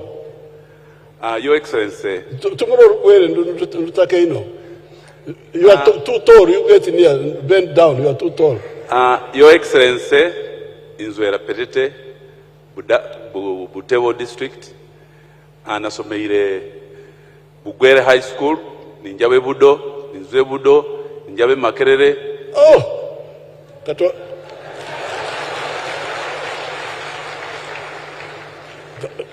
Katukobera abantu bano mu Lugwere obakobere when we say working only for the stomach.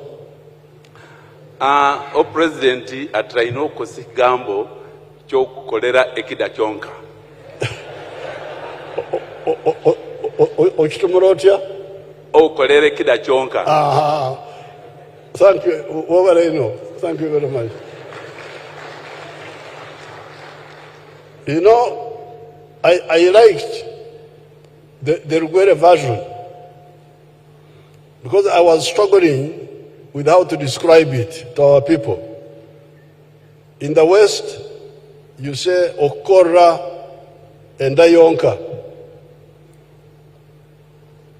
which is a bit polite. But when they put it in Luganda, it's really rude. So I like the Rugwere version, Okora Ekita Kyonka.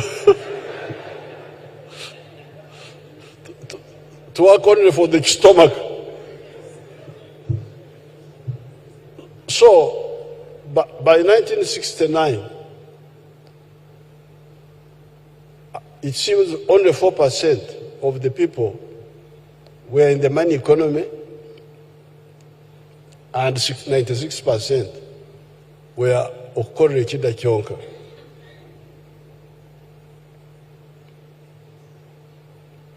This meant mass poverty in the midst of plentiful natural resources, land, water, livestock, forests, minerals, etc. Resources rich but undeveloped with a poor population all over the country. Poor housing, poor health, dirty water, no education,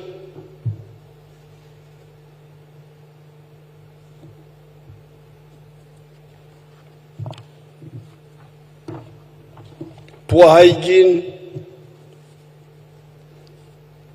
poor nutrition, only manual labor. You don't know how much problem we had in the villages in the 1940s and 1960s because of shortage of labor. Even when the British introduced these few cash crops, coffee, cotton. They didn't have enough labor here.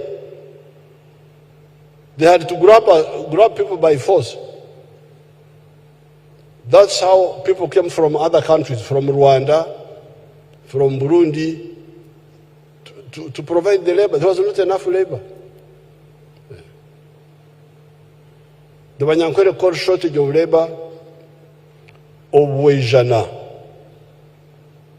Obwejana. You even hear some names, especially in Toro, you hear Mboijana. Mboijana. Mboijana. Meaning, I am suffering from lack of support, of labor support. Obwejana bwanyita. There was a woman in parliament called Chibwejana. Do you remember that woman? Yes. Chibwejana. So shortage of labor was a big problem. Because remember, there were no labor saving techniques. Like we, the cattle keepers, we did not have the simple technique of barbed wire,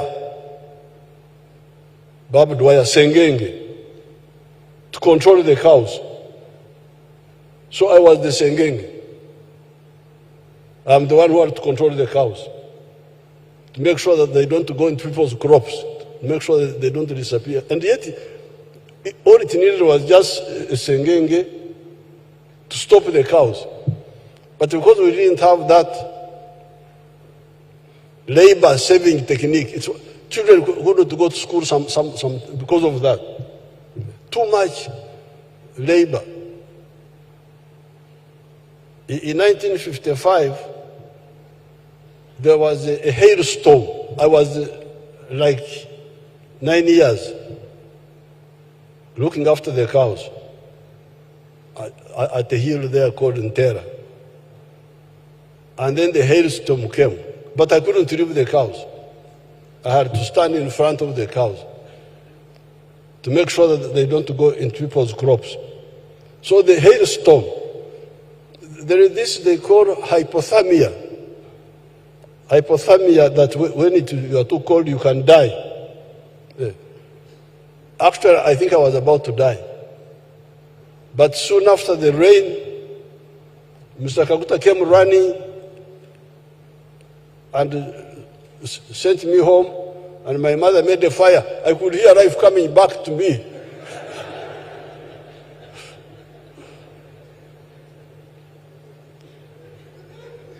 That's when I knew that. Now, later on, when people were talking about hypothermia, I remembered, oh, that was hypothermia. But imagine, the problem was a simple technique of barbed wire to control the cows. The only way was the manual, you physically to be the sengenge. No transport, walking on foot, etc. Even by 2013, a whole 68% of the homesteads of Uganda were still in the non-money economy. Okora echida chonka. That is why I had to involve the UPDF in the form of Operation Wealth Creation. When the UPDF were involved, by 2021, the figures were showing that figure of the people working only for the stomach had shrunk to 39%.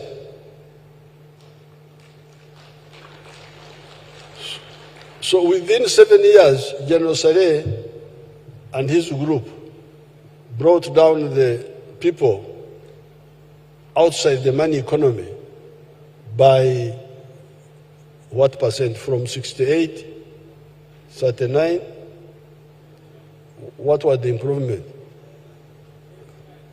29%. Now, the problem was that then also they got involved now in making seed beds and all that. So they started creating arguments among the people. That's why we had now to change to PDM.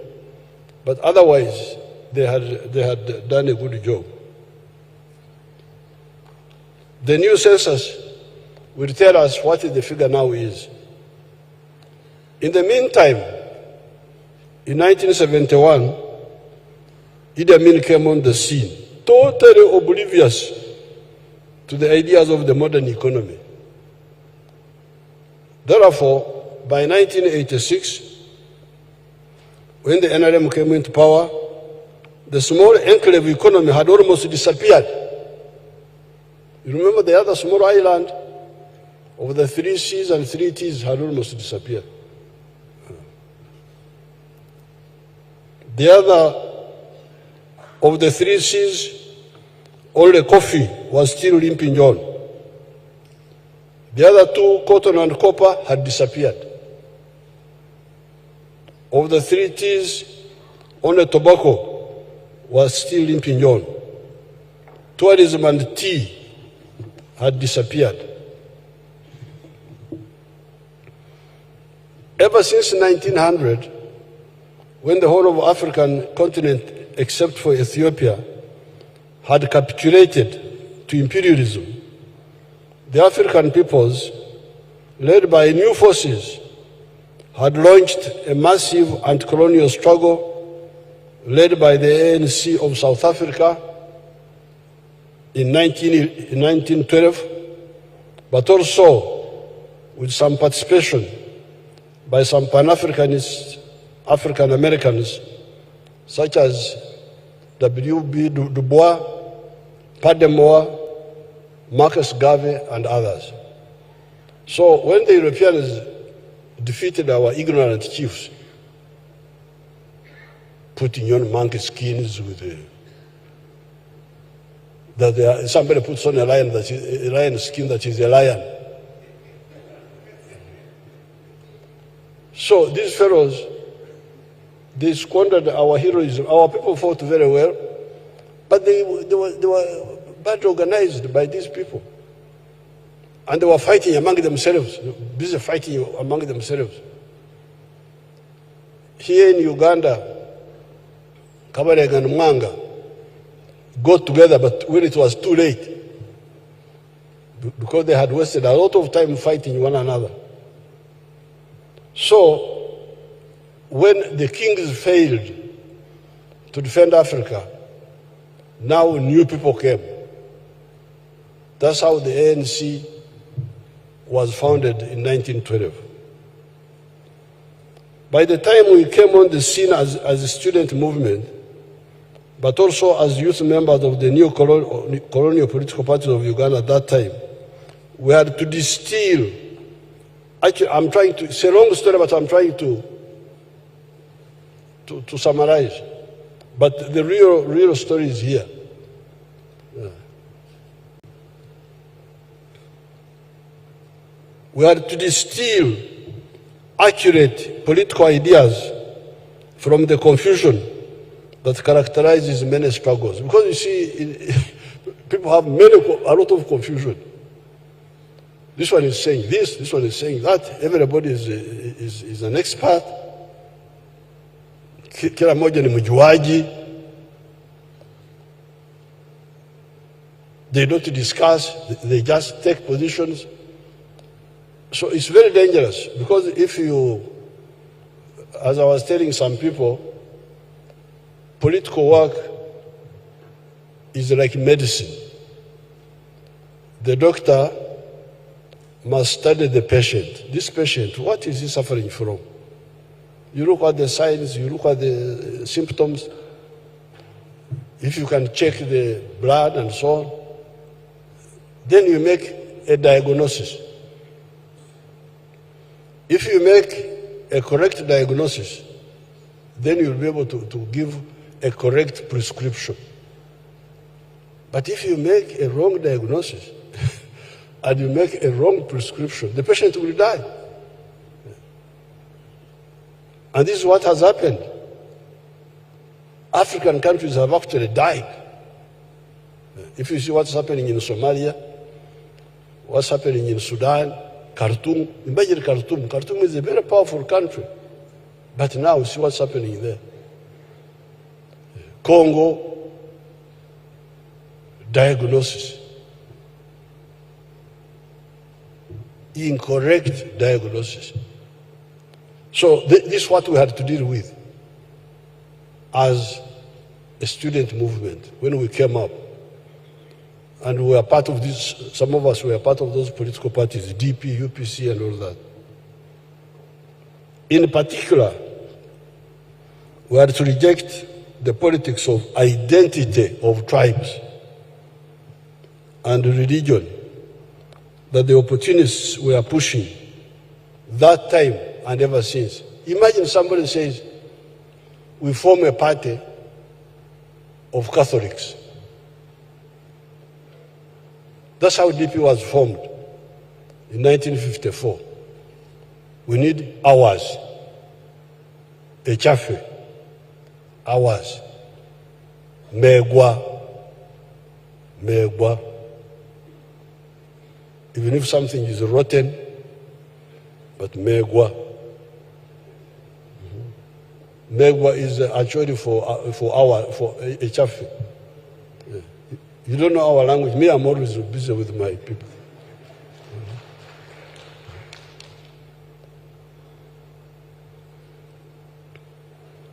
Then the UPC now, the Protestants, the Catholics have beaten us. Let's form ours.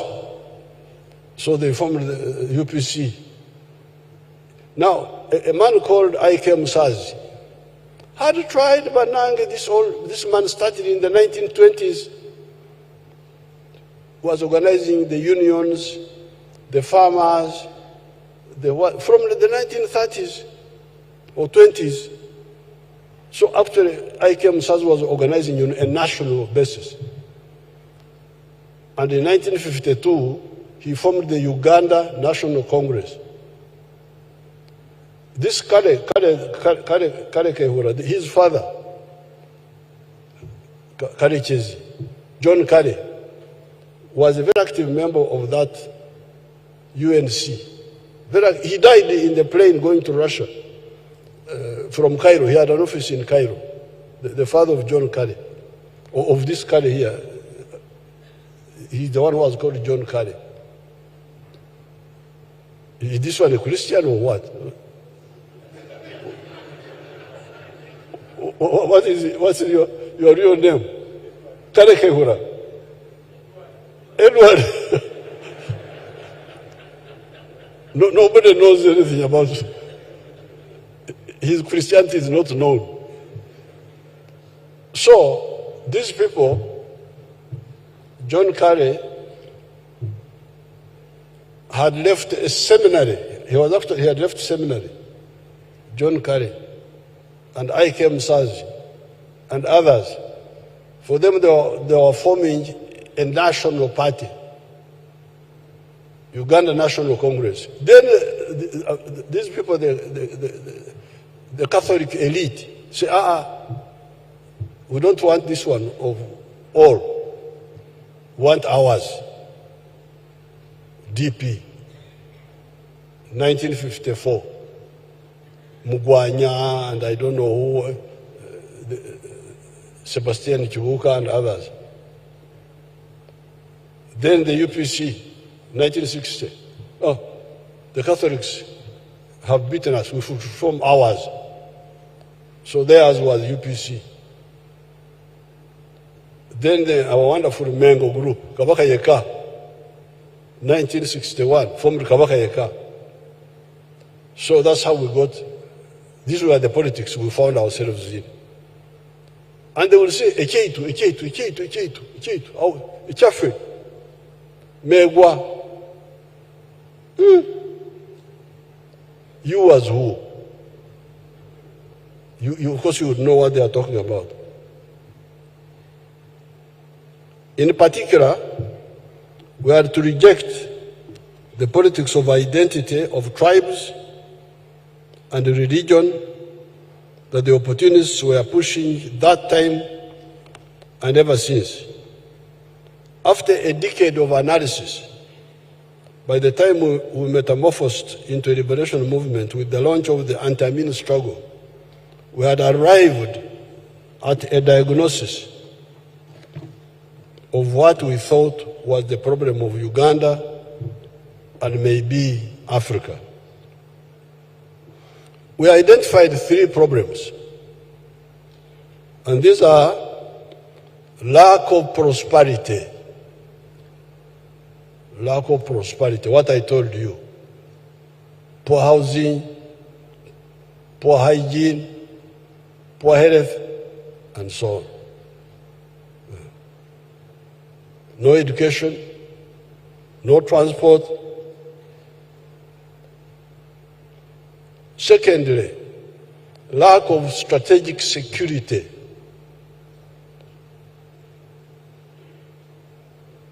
Thirdly, the failure to use the clear brotherhood of the African peoples. The lack of prosperity has already been described above. Poor housing, lack of education, poor health, poverty, etc., etc. What is the medicine for that? The answer is to create prosperity. But then the question is, where does prosperity come from? Our answer is that it comes from every adult, omuntu yenna omukulu, participating in the production of a good or a service that is then sold. This is our answer.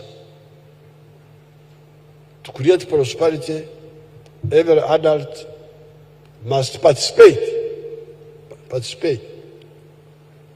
You can participate as an entrepreneur, you are the owner of the business. Or you participate as a worker for the entrepreneur, but you participate. You must participate in producing a good or a service and selling it. If you do that sustainably, you will get money.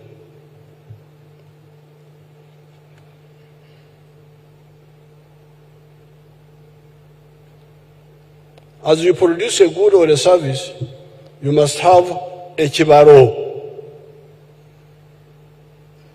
chura, otita. Do you know rugubara? Have you ever seen rugubara, how they look like? Oh, there's a rugubara here.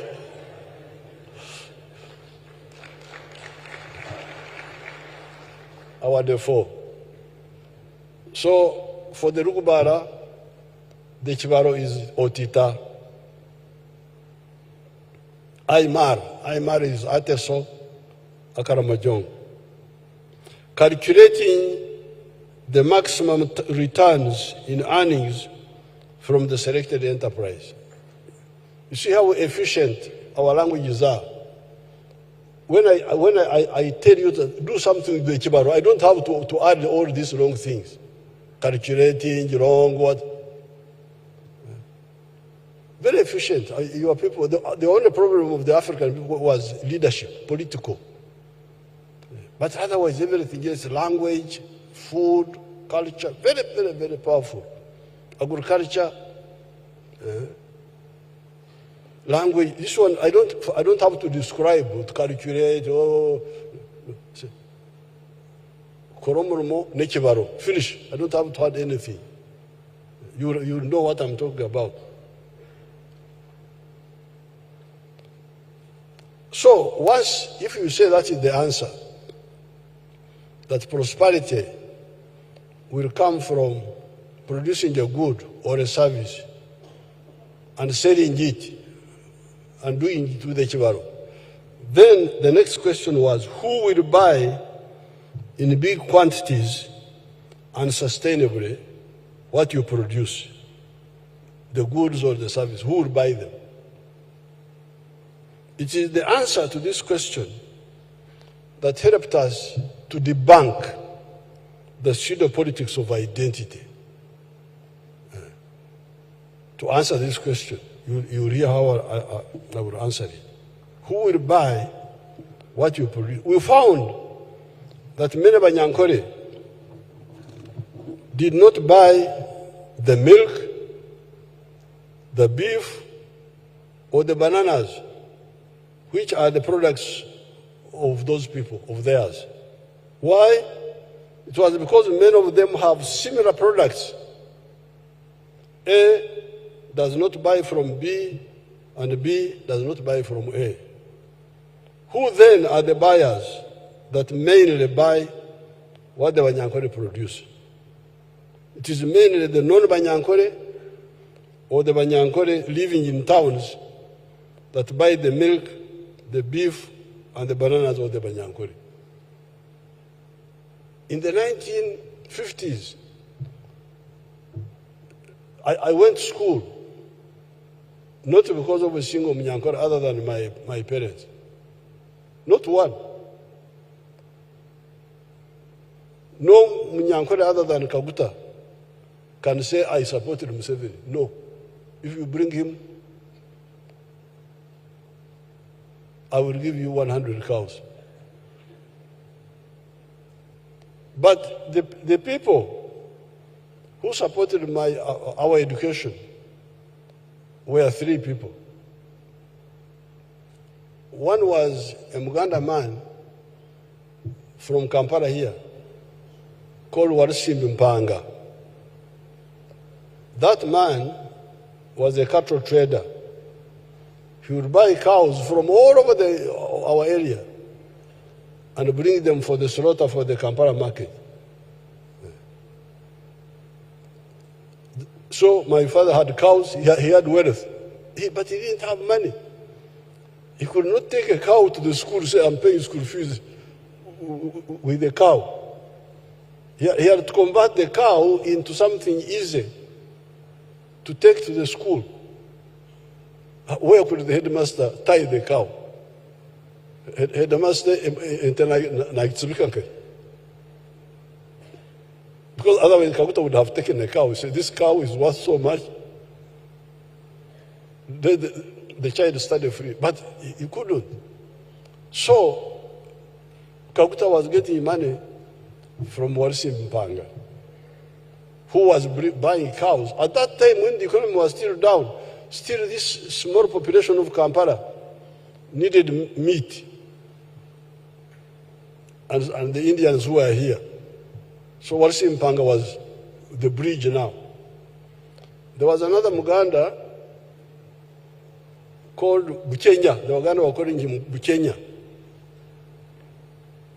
His real name is Bukenya, but you know Banyangore cannot pronounce some of those things. So he was called Buchenya. He has got a son, a grandson, who is working in the Equal Opportunities Commission. And his family are in Mbarara. They are the Waganda of Mbarara. That Bukenya was buying cattle for the Mbarara market. That Mbarara market also had come up a bit. So Bukenya would also buy our cows. Then 1958, a white man called Shea, he had built a house at Ishaka there. He was now buying cows for the Kirembe mines. That Kirembe mines had come up. It needed meat. And one day, my father's cow tossed Mr. Shea. And Mr. Kabuta took it back home. He said, it didn't want to be sold. and he gave it a praise name. He made a praise name for it, that it had tossed a white man. But that's how I got money for education. So you can see, even when the economy was still really primitive, the signs of what was correct were already there. For you to come and tell me, we as Banyankore, and you mobilize me to form a Banyankore group when you are not solving my livelihood problems, you are an enemy. So that's why, therefore, we were able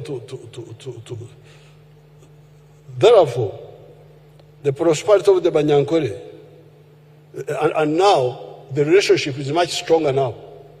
Because at that time it was only some few occasional cows for beef. Now if you add the milk, daily, you find somebody is milking 1,000 liters of milk. If the Kampala people don't buy them, what are you going to do? You're going to commit suicide. What will happen? The milk, the beef, the bananas. I think if you were to station people at Riantonde and you do census of the vehicles carrying milk, carrying beef, carrying bananas, you would run out of paper. So this shows you the real interdependence. I went to a place called Orom. Have you ever heard of Orom, you people? You are just Kampala people here. Orom is there after Namukora. And there the Achoris were quarreling. In fact, I have a date with them. They were saying, we are producing simsim, but the Langis are cheating us. The Langis, we are the middlemen. They come and buy from the Achoris in Orom at a very low price. They come and sell the simsim in Kampala at a very high price. So you can imagine, the people in Orom know Uganda, the importance of Uganda. And that's why I promised them a fuso to carry their simsim direct to Kampala, so that they bypass the Langis who are cheating them. So therefore, the prosperity of the Banyankore is more dependent on Uganda rather than on the Banyankore rural areas beyond the production of the goods and services. This is how we identified the first ideological principle of the NRM as patriotism. That's where we got it. So what do you call this? To love. Because remember, there is our local word here, moyo gwagwanga. But that moyo gwagwanga, that is the spirit of the nation. It can be translated to mean the spirit of the tribe. So that's why we said, no, we need a word to describe Uganda as fatherland. And that's how we came with the word patriotism. Why love Uganda? Why? It is because you need it for your prosperity. We soon found out that the internal market of Uganda was not enough. Hence the need for the regional continental markets of Africa. We are therefore to love Africa. Why? It is because we need it.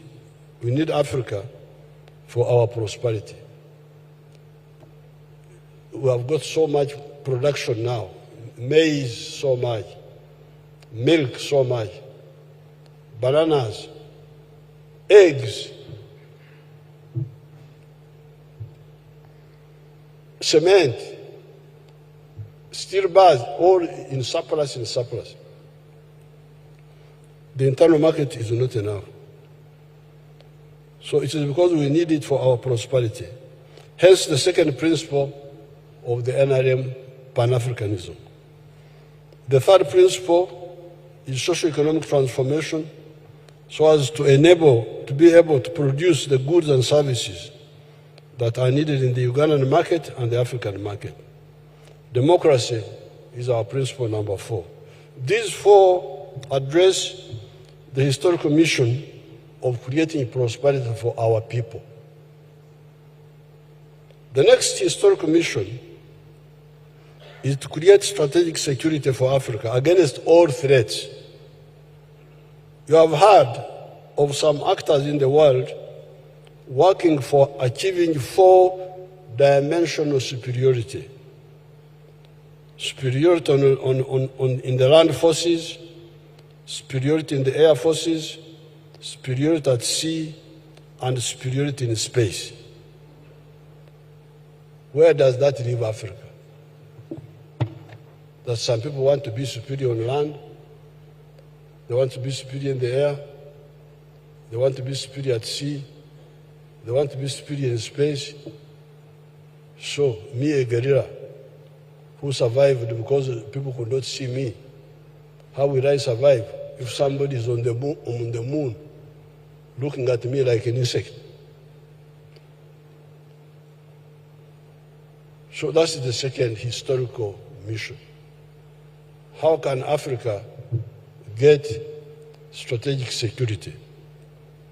Uganda, relying on the 4 ideological principles, will become a first world country. We have already achieved the low middle income status with the GDP per capita of US dollars 1,146. However, the question is, can Uganda afford an ocean-going navy or a deterrent space capacity, even when it becomes a first world country? This is what I was asking the big people in Nairobi the other day. USA, Russia, China, and India have been to the moon. UK, Germany, France, Japan, etc. have not been to the moon. They are still here with us also.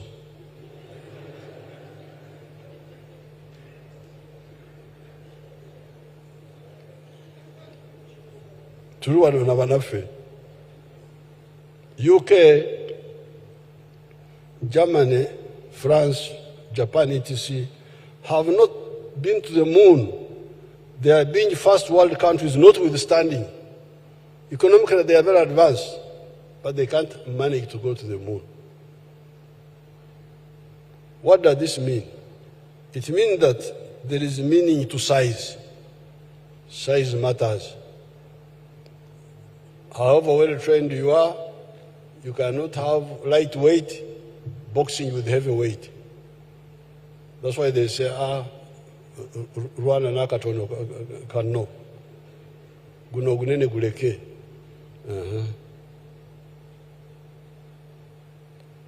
Small is small, whether developed or not. During the Second World War, the first victims of German aggression were the highly developed countries of France, Belgium, Holland, Denmark, Norway, etc. They were highly developed, but they were overrun by Germany. And they had to be defended by the United States and by Russia. Therefore, size matters. That is why the NRM stood with Mwalimu Nyerere on the issue of the East African Federation.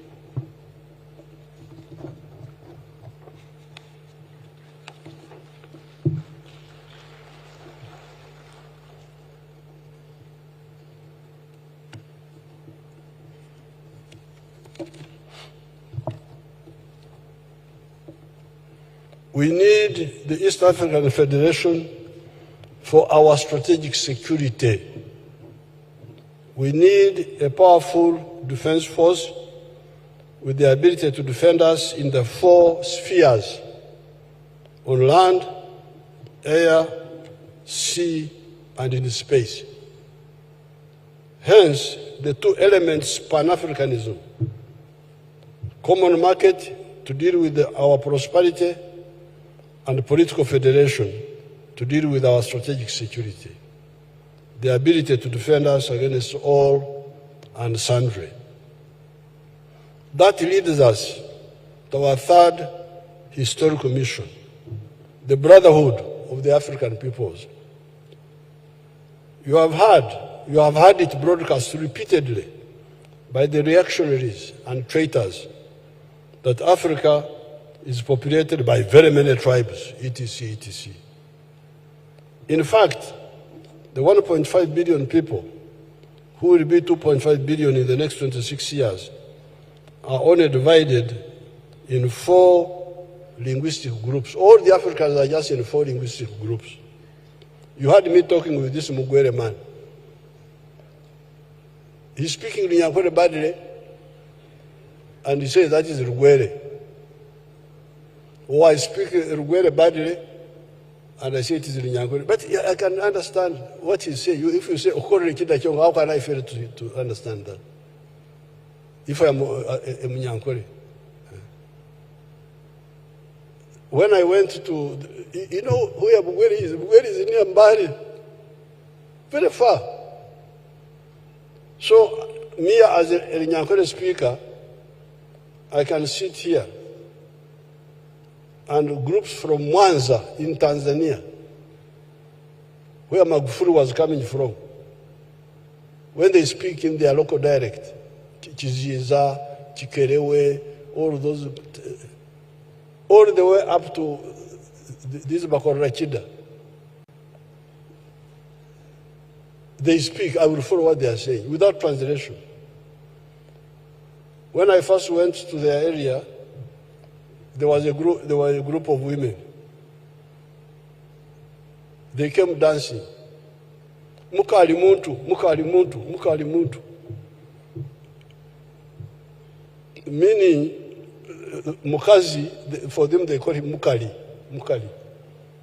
Mukali muntu, meaning that the woman is also a human being, as if it was in question. Mukali muntu, mukali muntu, mukali muntu. They were being led by a woman called Mwana Moiza. I liked her so much. I appointed her another DC for a long time until now she's very old. I retired her. I went to Kenya. The former vice president of Kenya, Museveni Awori. When I was there, the women came dancing. Igula Mulango Museveni Yizire. Igula Mulango Museveni Yizire. How can I fail to understand that?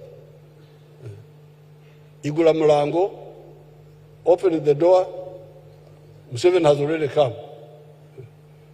So, these are the ones they are calling tribes.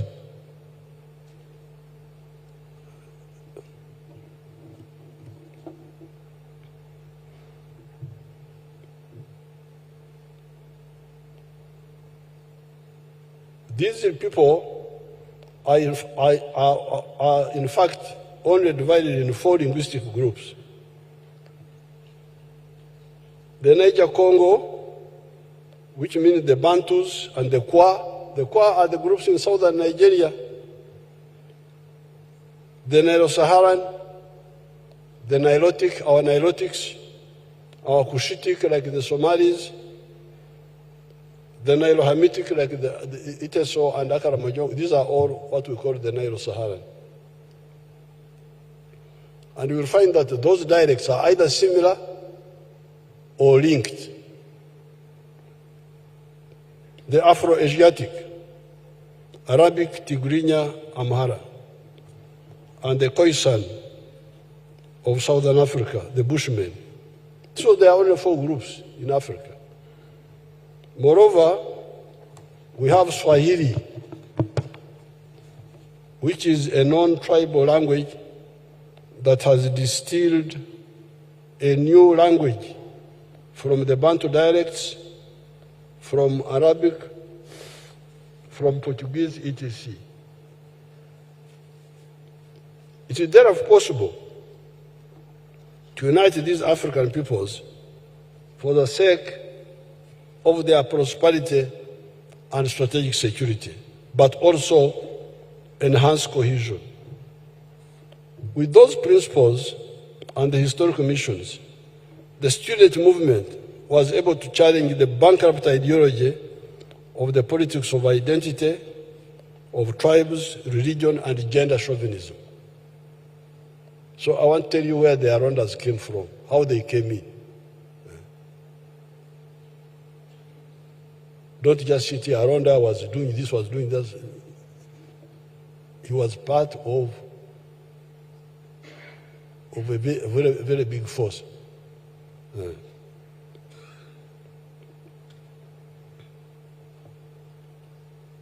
It is therefore, with those principles and the historical missions, the student movement was able to challenge the bankrupt ideology of the politics of identity, of tribes, religion, and gender chauvinism. It is this ideological menu that we were serving our trainees in the Foronasa camps in the 1970s. At that time, our recruits were mainly peasants or secondary school leavers. These are the people we trained at Montepuez in Mozambique in 1976-78. However, following our crossing the Kagera River, along with the Tanzanian army on the 11th of February, 1979, we started recruiting university graduates, such as El Tumwine and others that time. In addition to the school leavers, in the second half of 1981, the NRA had a fresh intake of new university graduates, Aronda, Tumukunde Henry, Kasura, people like Sande Mukuru, Bario Barije, Ndebarema. What happened to Ndebarema? Was he not a university graduate? Yes, Ndebarema, I don't know what happened to him. So, this is the group we are talking about now. They came, because I left to go to look for arms on the 6th of June 1981. I came, they had not come. These people had not come. But when I came back on the 9th of December, they had come. This group of Aronda, that group had come. On account of education and ability to write and read, this was a very big addition because many of our recruits were peasants. They could not read, they could not write, but they could pick a bunduki. But then we had a problem. Some of the jobs need reading, need writing. Moreover, writing in English, banange. So we were really stuck. On account of education and ability to write and read, they helped us to man the intelligence departments. Because intelligence, how will you have an intelligence department if you don't have records, if you don't write, if you don't read, if you only word of mouth, I saw, then no record, how will you manage? To man the intelligence departments and being political commissars, because commissars also needed reading, writing. The combat commanders were mainly the secondary school leavers and the peasants. Pecos Kutesa, like if you take the group which attacked Kampala, they had groups who were calling battalions, but actually they were brigades. They were big groups, like the ones who attacked Kampala, Pekus Kutesa and Fred Mugisha, 1st Battalion, Patrick Rumumba, 3rd Battalion, Stephen Kashaka, 5th Battalion, Chargonza, 7th Battalion, Julius Chanda, 9th Battalion, Chef Ali, 11th Battalion, Ivan Koreta, I saw him there, 13th Battalion, 15th Battalion, Samson Mande, 17th Battalion, Adam Waswa, the one who went to Rwanda, 19th Battalion, Peter Kerim, 21 Battalion, which I left in Kasese, Beren Tumkundi. None of this was a university graduate. But the only one who was involved here was, at a high level, was Tinyefuza in the West, not commanding a grouping.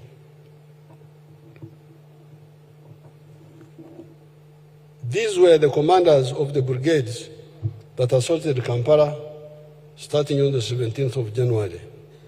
The only university graduate in command that time was Tinyefuza on the Western Axis, commanding forces that included the 19th Battalion or Brigade of Peter Kerim at Viso. The graduates were jokingly called intellectuals. There was some tension between the graduates and the other people. They were jokingly called intellectuals. Those intellectuals, on account of better discipline, because they were more disciplined, more disciplined,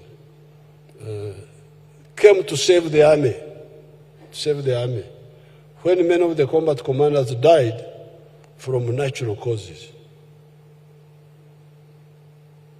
not from combat, but from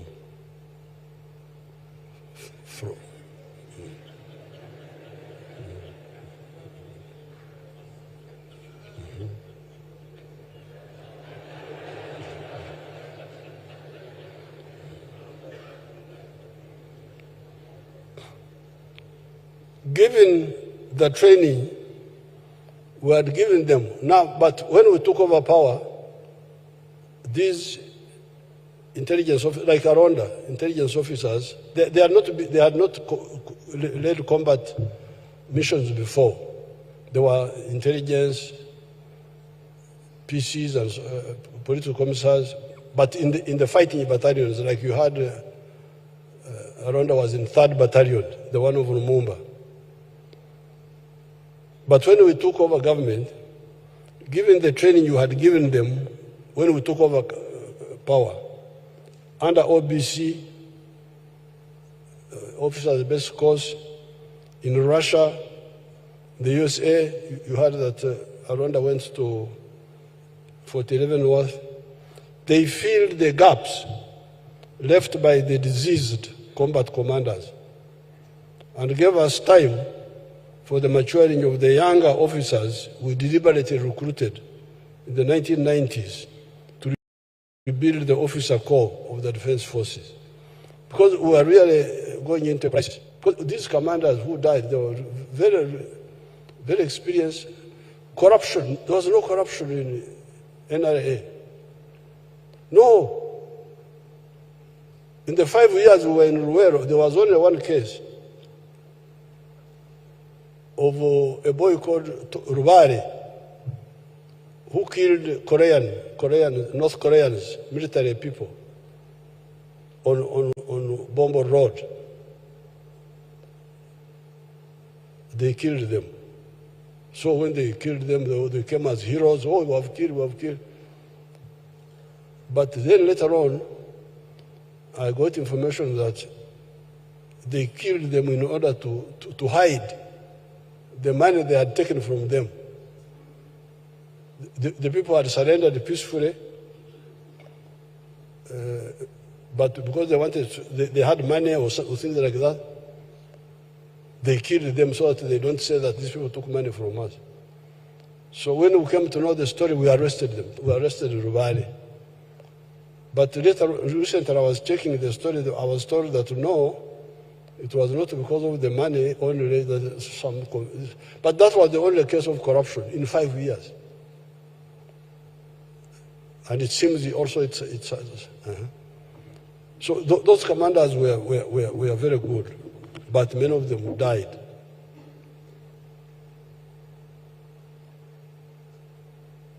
So, but these intellectuals came in because for them they had a better discipline to take command as we trained the newer people like this, the CDF now, General Muhozi, many others. That group of General Muhozi, are there somewhere here? Who are here now? Stand up and we see you.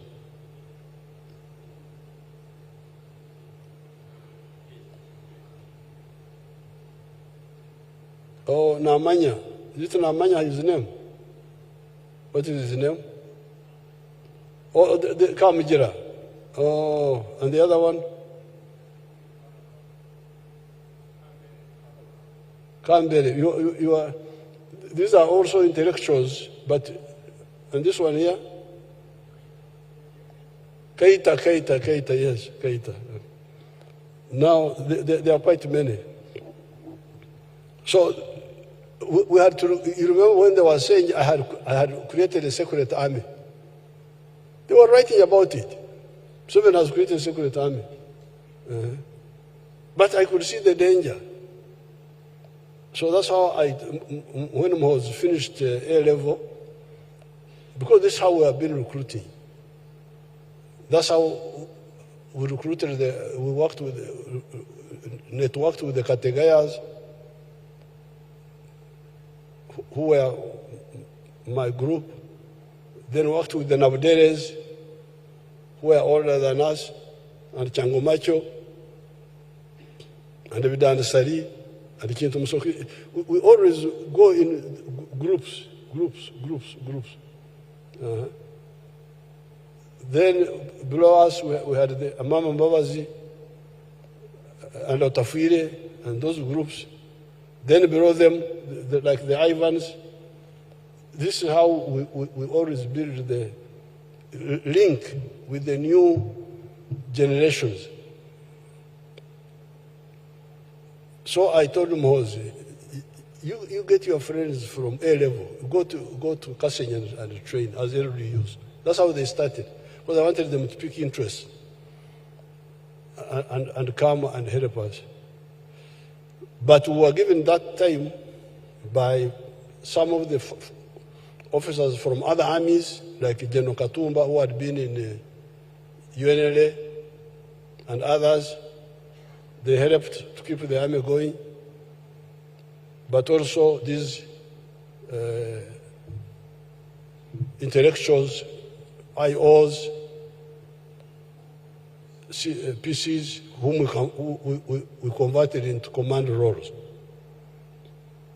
The new officers had better opportunities to develop organically, because now we had power, we had money, we had links. So these new groups, like the group of Mohozi, could develop now organically, because the other time we were patching, going here, going there. You get a chance in Mozambique, then you get another one here. We train them in Kasambia. Kasambia, there's a forest who are training our people. But now, these new ones could train in proper facilities.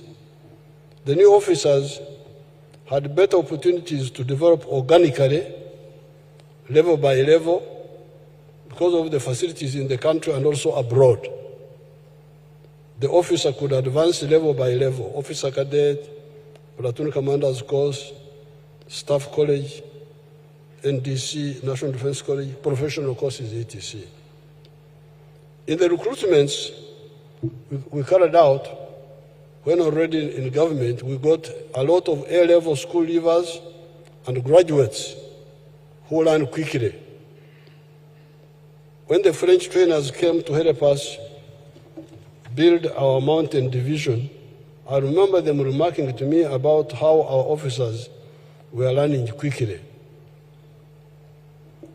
When General Ronda became CDF, he easily contributed to the discipline of the army because the political commissars were a disciplined group.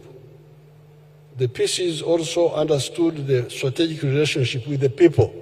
You saw Aronda here, how he used to link with because some of the other combat commanders, the other school leavers, the peasants, sometimes they, yes,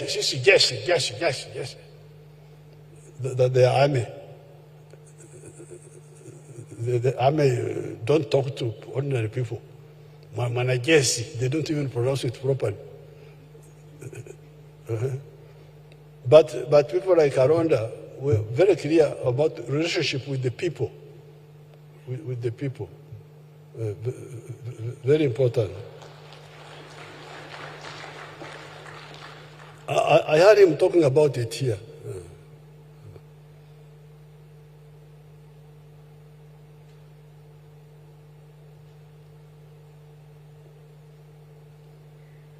The PCs also understood the strategic relationship with the people. Most important of all, Aronda was among those that understood very well our 4 ideological principles and the 3 historical missions. It is those officers that fully understand our involvement in South Sudan, Congo, Somalia, etc. Therefore, General Aronda was outstanding on ideology, discipline, but also management skills. He took the lead in starting the Wazalendo Circle. We had talked about this, but it had not been implemented. I don't know why. You can discuss it in your meeting. In conclusion, 3 points. All armies in history have and had historical missions. The head of the British Army in the Second World War, if my memory still serves me well, was a field marshal going by the title of the Chief of the Imperial General Staff, CIGS. His names were Alan Brooke. What was the mission of that army, of the British Army? You hear his title, Chief of Imperial General Staff. That is his. Open, it's not hidden even. And he's not ashamed. I am here to colonize other people. He's not ashamed. You think they would hide it or something? No. Amevaa kwamba ndio anatawala watu wa ulimwengu. Wewe unataka nini na watu wa ulimwengu? What was his names were Alan Brooke. What was the mission of that army? To colonize, subjugate, and exploit the backward peoples of the world that were led by stupid, narrow-minded, and selfish kings like ours here in Uganda. Field Marshal Zhukov headed the Red Army in the Second World War. What is its historical mission? What was its historical mission? To liberate the peasants and the workers of Russia from feudalism and defend Russia against the imperialists that wanted to subjugate their country. What was the historical mission of the Continental Army of Washington? You remember also Washington had an army called the Continental Army. To get rid of the British king that was taxing the white settlers, mainly British, without allowing them to elect their representatives, the Boston Tea Party. That was the historical mission. What was the historical mission of the King's African Rifles that was baptized as Uganda Rifles at independence and quickly renamed Uganda Army? To be agents of foreign interests. In Tanzania, Mwalimu Nyerere managed to reorganize the colonial Tanganyika Rifles into TPDF after their mutiny of 1964. In Uganda, that was never done. Hence, all the problems we had with that small army of 8,000 by 1971 and 20,000 by 1979. It was therefore imperative that we build an army of a new type, patriotic, Pan-Africanist, working for socio-economic transformation of our society and for people's power through democracy. Therefore, the second point is that people like General Ronda, educated and from the oppressed masses, came forward to join the resistance we had initiated right from the student days. Their education and ability to write and read documents in English quickly qualified them to work in the intelligence and the political sections of the army. Some like Tinyefuza, Magara, Tumwine, Tumkunde Henry, Sande Mukuru, etc.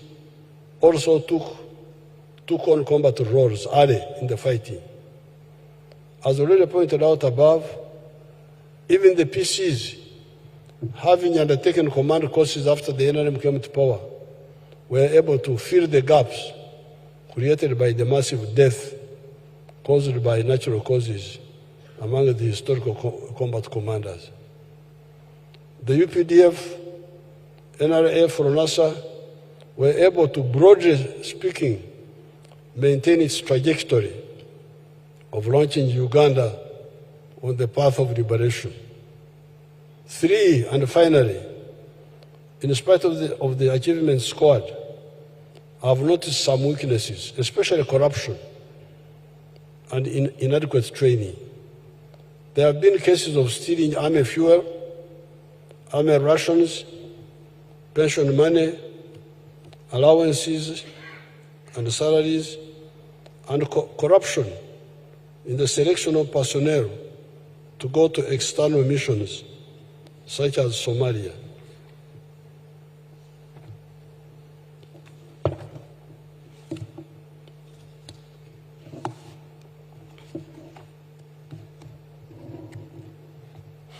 The disaster we had some time ago in one of the defended positions where we lost 57 soldiers was apparently caused by this type of corruption.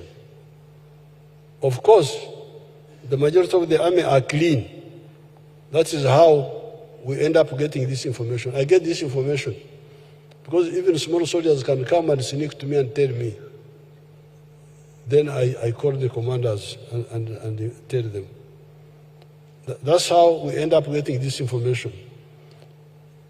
There is also the misuse of army resources.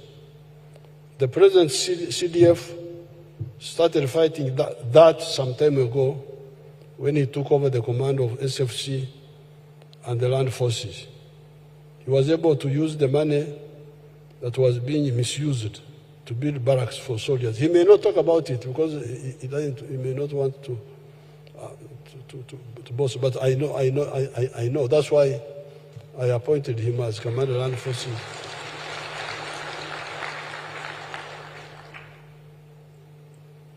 Because when I made him commander of SFC, there was money being used as airtime, that is called airtime. Airtime. So if he wants, he can tell you how he converted airtime into barracks. without new money, but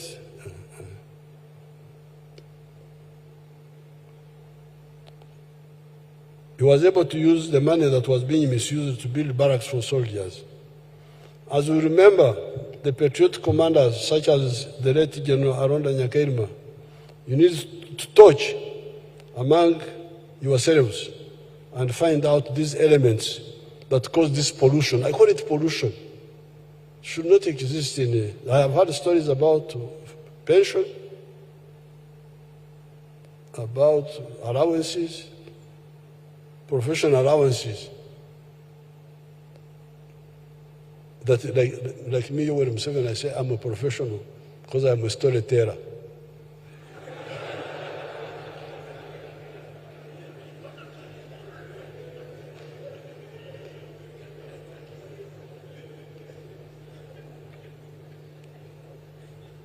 And the man is going for that.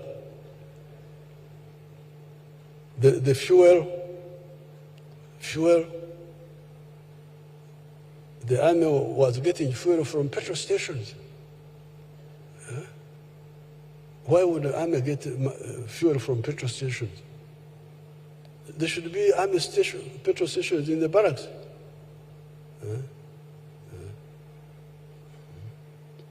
You need to touch among yourselves and find out these elements that cause this pollution.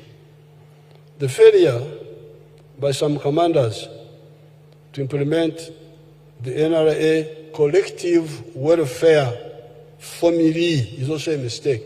Because, you know, when we came from the bush, the challenge we had was, how do you defend a country without money, without enough money? And our answer was initially volunteerism. You come and we defend our country. When we get money later, we shall see how to support you. But in the meantime, there are welfare needs.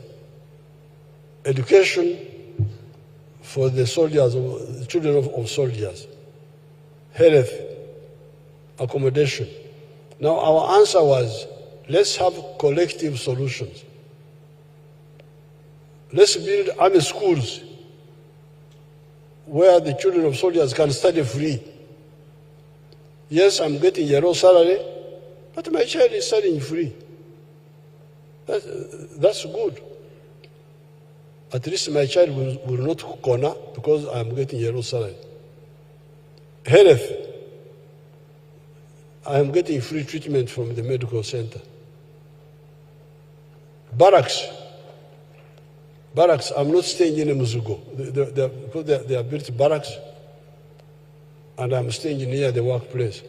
This was our guidelines in 1986, but much of it is never implemented. And that's how you get all these problems. Like the other boy who killed our minister, Okero Ngora, that he was getting allowances for being a bodyguard. If you are going to get allowances for being a bodyguard, how about the ones in Congo?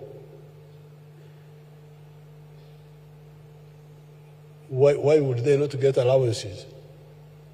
And you who is riding around in Kampala, you get allowances. For what? But that's because they were not implementing the collective answer. When I am away from where I am, from my home, what I need is food. I should get food. Because I can't take the food of my family where I'm deployed. And I think that's what is always provided for. Operational ration, you call it. But money.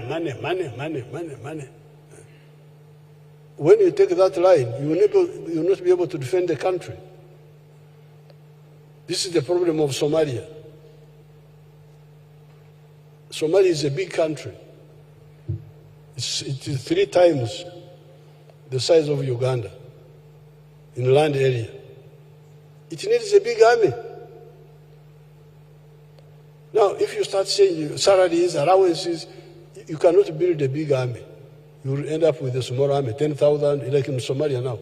How many soldiers do you have? 10,000. What can 10,000 do in Somalia? Somalia needs a army of maybe 200,000, 300,000. Ignorance is good. You know, when you are ignorant, it's also good. Because it's not good to know too many things. That's how people get blood pressure. You take a huge country like Congo, with these Europeans, brigade, woman brigade. What can a brigade do in Congo? Congo is about the same size as India in land area. You are not like me. You have these phones which have stories about the whole world. Me, my phone is only for ringing, not for rumor mongering. But for you, you have got these mobile phones which have got all. You go and check. What is the size of the Indian army? 1.5 million people. This is how you defend a country like India. You cannot defend it. Uma brigade. You look at people, you feel pity for Africa. How can Africa be so unfortunate? So you need big numbers. And if you need big numbers, and you make each person very costly in terms of money, how would you manage? That means you don't have the numbers. And you are more backward than the Banyankore. To be backward than the Banyankore is not a good idea. Because the Banyankore were more advanced. The Banyankore say, and if you are making alarm for food, you make a smaller one. So that people don't hear and come too many. But if you are making an alarm for war, you make a big one. So which alarm are you making now? Are you making for food? If you think war is food, then you continue. You will discover. You will discover that it's not a good idea.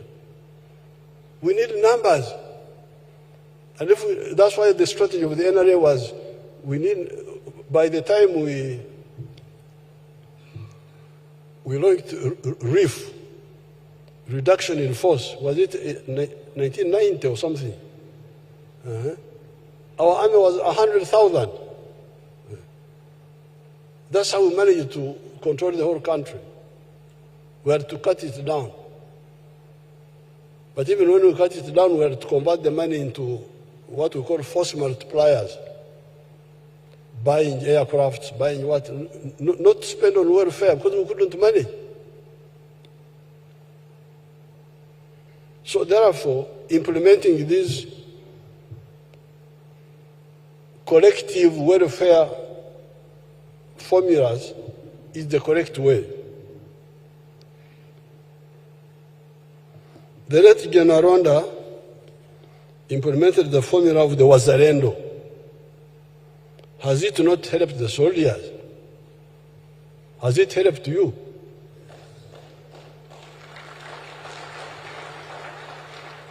MS idea? Now, if Wazalendo has helped you, why then not the others? Why don't you implement all the others? The ones who have been, which I guided you from the beginning. The good thing is that Mia is right. I have understood why these people are writing the Bible. Somebody writes you write St. Paul to the Corinthians, to these ones, to this one. When you are in heaven, people will check. The man who wrote, I always write. Why then not all the others? The barracks, so that the soldiers do not have to stay in Mizigo, in training centers. Army schools for soldiers' children. Health units for soldiers and their families. Salary loans. You know, we had said the children of the soldiers should study free in the primary schools, in the secondary schools. Maybe we could even talk of technical schools. But for university, we thought we may not manage to build separate universities. That's why, therefore, we had an idea of salary loans. If a soldier has got a child going to university for self-sponsorship, but biological child, not your uncles, not your clan, no. Yours goes a day or war. We talked about it, but we didn't conclude. You get a loan, you pay for your child, and then the army deducts from the salary to recover the money.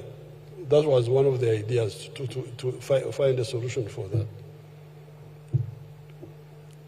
Fill the gaps, and UPDF will be formidable. Long live the memory of our fighters, like General Ronda. May the Almighty God bless their descendants and reward their patriotism. I'm very happy to see the Ronda clan, to see Mama Mjara Kahoza. That's an old comrade of mine. The other one is James of Sime. These must be the new people. Because, this is Aronda's wife. You are the Ogu. And oh, yes. And the bearded man, he looks like Kahoza. You are a brother. Oh, okay. Kahoza was a footballer. At Ntari, he was a very good footballer. So, thank you for... Who organized this? Because remembering people is a good thing.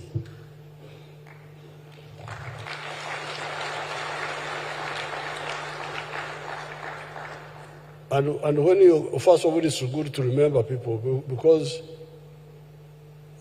the one who are remembered is good for them and for their families.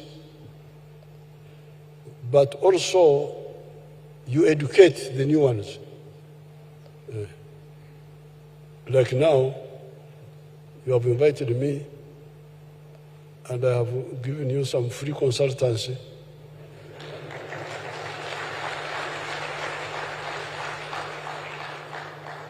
I don't need any payment from anybody, just to pass on what we know. So I think this is a good culture.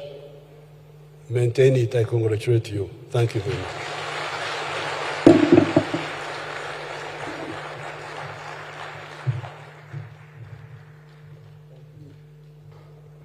Thank you, Your Excellency the President. Another round of applause for His Excellency the President for such an educative, instructive keynote address. Your Excellency, I have a request. You give us one group photograph with Mrs. Aronda and the children, 4-star generals, 3-star generals, plus the receiving line that received you, which included the CJ, the Minister, Secretary General of the NRM, the 2 permanent secretaries, Internal Affairs and Defense, and the ministers, CDF, Inspector General of Police, and the Commissioner General of Prisons.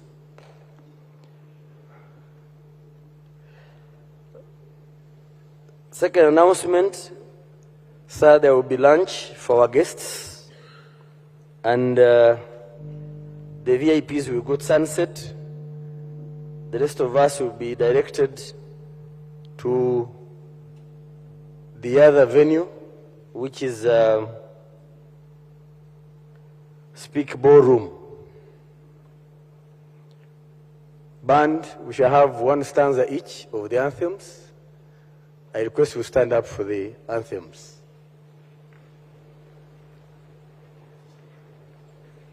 The photo will be taken at the steps, and the protocol will guide us. Thank you.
After lunch, you are invited to the exhibition stores.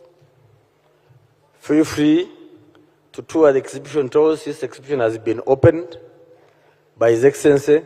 Tomorrow we shall resume at 9 with the various presentations in continuation of this Munyonyo lecture. We are very grateful for your time.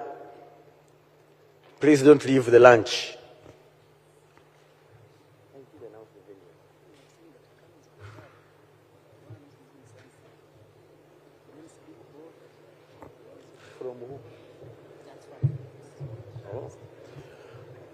Correction about lunch, canals and above, please report the Sunset, and then the rest, you go to Speak Balls, sorry.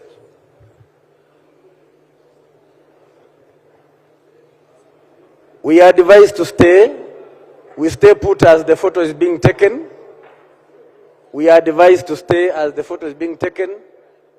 Protocol guide our guests and include His Excellency the High Commissioner of Kenya in the photo and the defense attaches that bless this occasion. Protocol, please.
Okay, okay.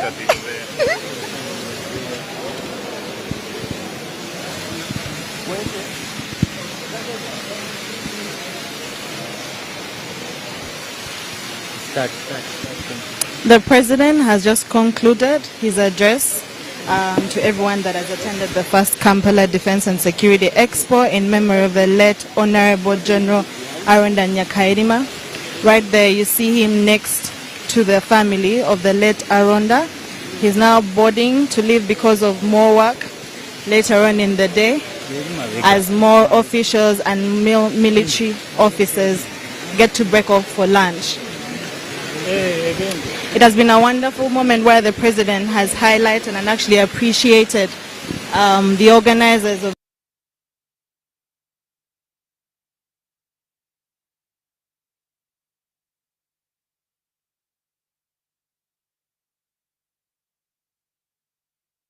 this.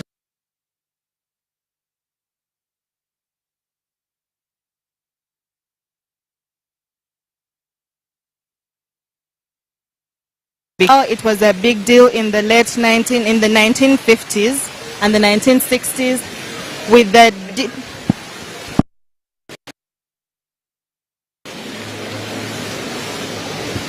DP and UPC, whose formations were hinged on religion, while that was also Catholicism and Protestantism. The president has highlighted and suggested that it is not something that is viable right now and people should walk away from that. President Museveni also called upon Ugandans to participate in the production and service delivery to make money out of different services. Like you see right now, many military officers are actually heading back in to enjoy lunch with everybody else, while some of them are also leaving. In the address, President Museveni, I will repeat, called upon Ugandans to make sure that they participate in service delivery for all those that have services that can make money for them, that they should go ahead and embrace that, while production is also something that he told them and encouraged them to also be a part of. Now, the president also appreciated Arunda Nyakairima and also recognized him as a man of the people, a man who was very selfless, a man who was very courageous, and did a great job to see or to put UPDF where it is today. Many of them have attributed professionalism of the UPDF as one of the things that he greatly contributed to, therefore honoring and saying that the first Kampala Defense and Security Expo is befitting of a man of his stature. Before the president came in, he went and took a visit at the NEC exhibition, where you realize that NEC is basically the commercial arm of the military, and it was established in 1989, and of course to promote self-sustainability within the UPDF by engaging in commercial ventures and industrial activities. And we got to see different sectors being exhibited, but also seeing different sectors exhibiting, whether it was machines and in manufacturing, agriculture, construction, engineering and defense production. And of course this has also contributed to the economic development and diversifying UPDF as not just for security and fighting, but also one that can self-sustain and has ventured into other businesses.